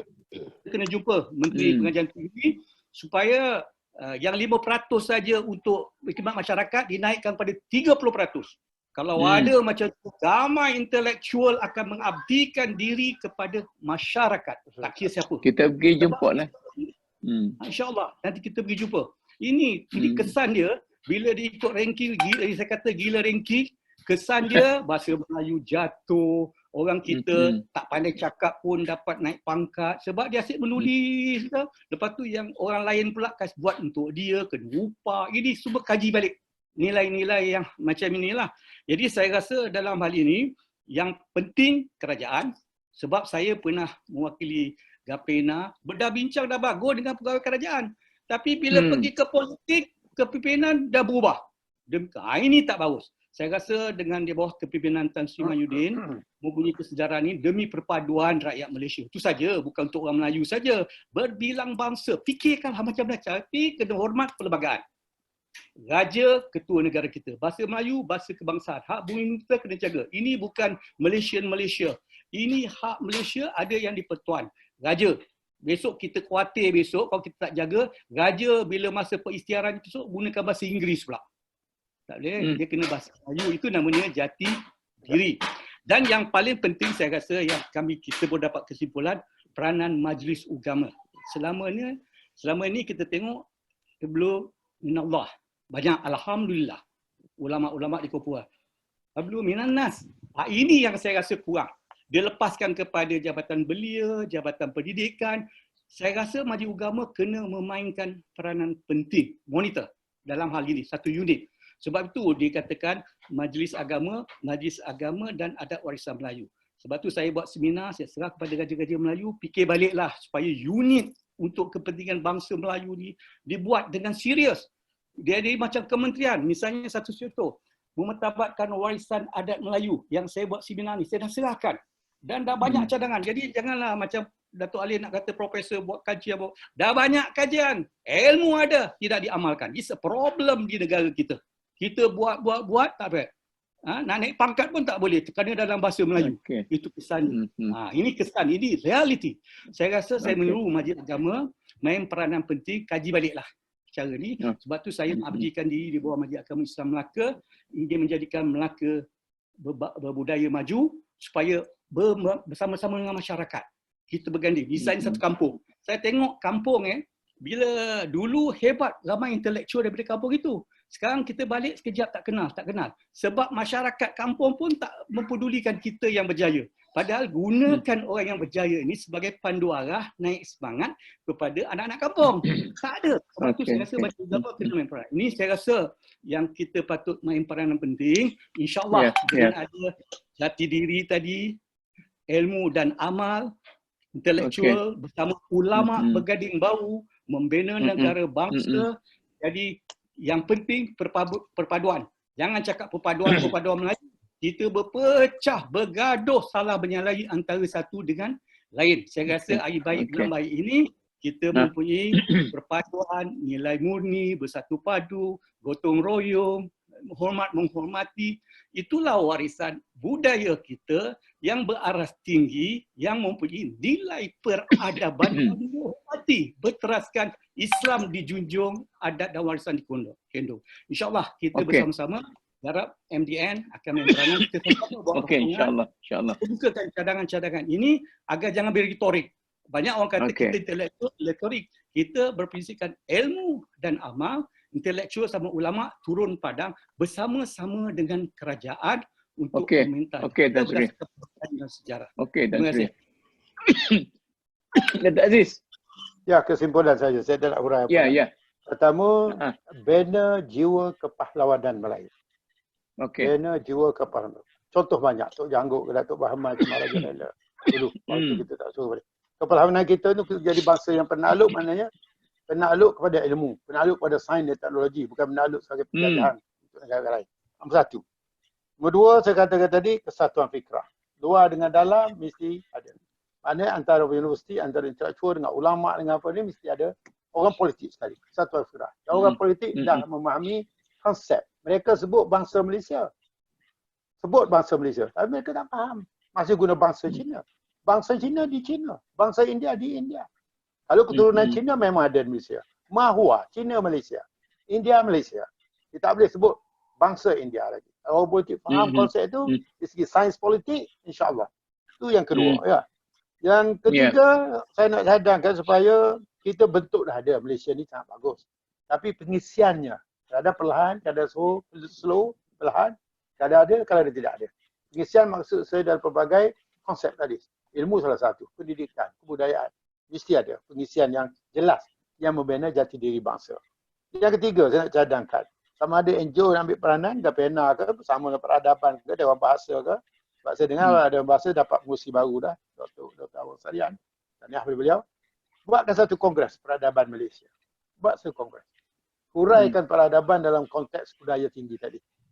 Peradaban tidak akan tercipta dengan budaya yang rendah. Dengan the culture of low culture. Tidak akan. Peradaban. Kita dah lalui zaman dulu. Zaman Melaka. Zaman Andalusia. Ada. Zaman Sriwijaya. Ada. Zaman Campah. Ada. Tapi kenapa kita tinggalkan ini? Kebanggaan kita, keagungan kita. Saya kira anak-anak muda sekarang tak tahu. Mungkin subjek sejarah tidak diajar. Tidak diberi dalam silibus. Okey, lagi satu, two-way traffic. Dia ada hubungan dua hala. Mana kerajaan? Rakyat. Rakyat kerajaan. Dengar rintihan, dengar pandangan, dengar apa rakyat suka tak suka. Alhamdulillah, Tan Sri Mahyudin sekarang ni rating di kalangan rakyat sangat tinggi. Dia boleh baca doa, boleh baca takbir hari raya dan sebagainya. Ini yang rakyat nak. Jadi kita lihat, bagus. Dia keadaan yang begini bagus, kena sustain, kena jaga. Jadi mesra rakyat. Itu juga yang pengarah kesihatan. Saya puji tahniahlah kepada Dr. Nisham. Kemudian yang satu fikrah tu tadi, ada 6 sejadah sini, gerakan intelektual tadi, ulang balik. Walaupun 100 tahun sudah ada gerakan ini di Pelopor untuk kenali, saya Badan Peradaban mula mengambil idea ini, akan buat gerakan intelektual. Badan saya pimpin itu bukan sastra bahasa saja, semua lebih dari segi pemikiran, dari segi penulisan dan sebagainya. Jadi 4-5 perkara Datuk itu pengurusi saya. Apa ni kesimpulan saya? Ya, jiwa kepahlawanan, adakan bentuk dan isi, kemaskan. Kongres Peradaban Malaysia tu, mana China, India harus terlibat. Tapi mereka kena tahu di mana teras. Kemudian two-way traffic, kemudian gerakan intelektual dan kesatuan fikrah. 6 perkara. InsyaAllah. Terima kasih. Okey, tu.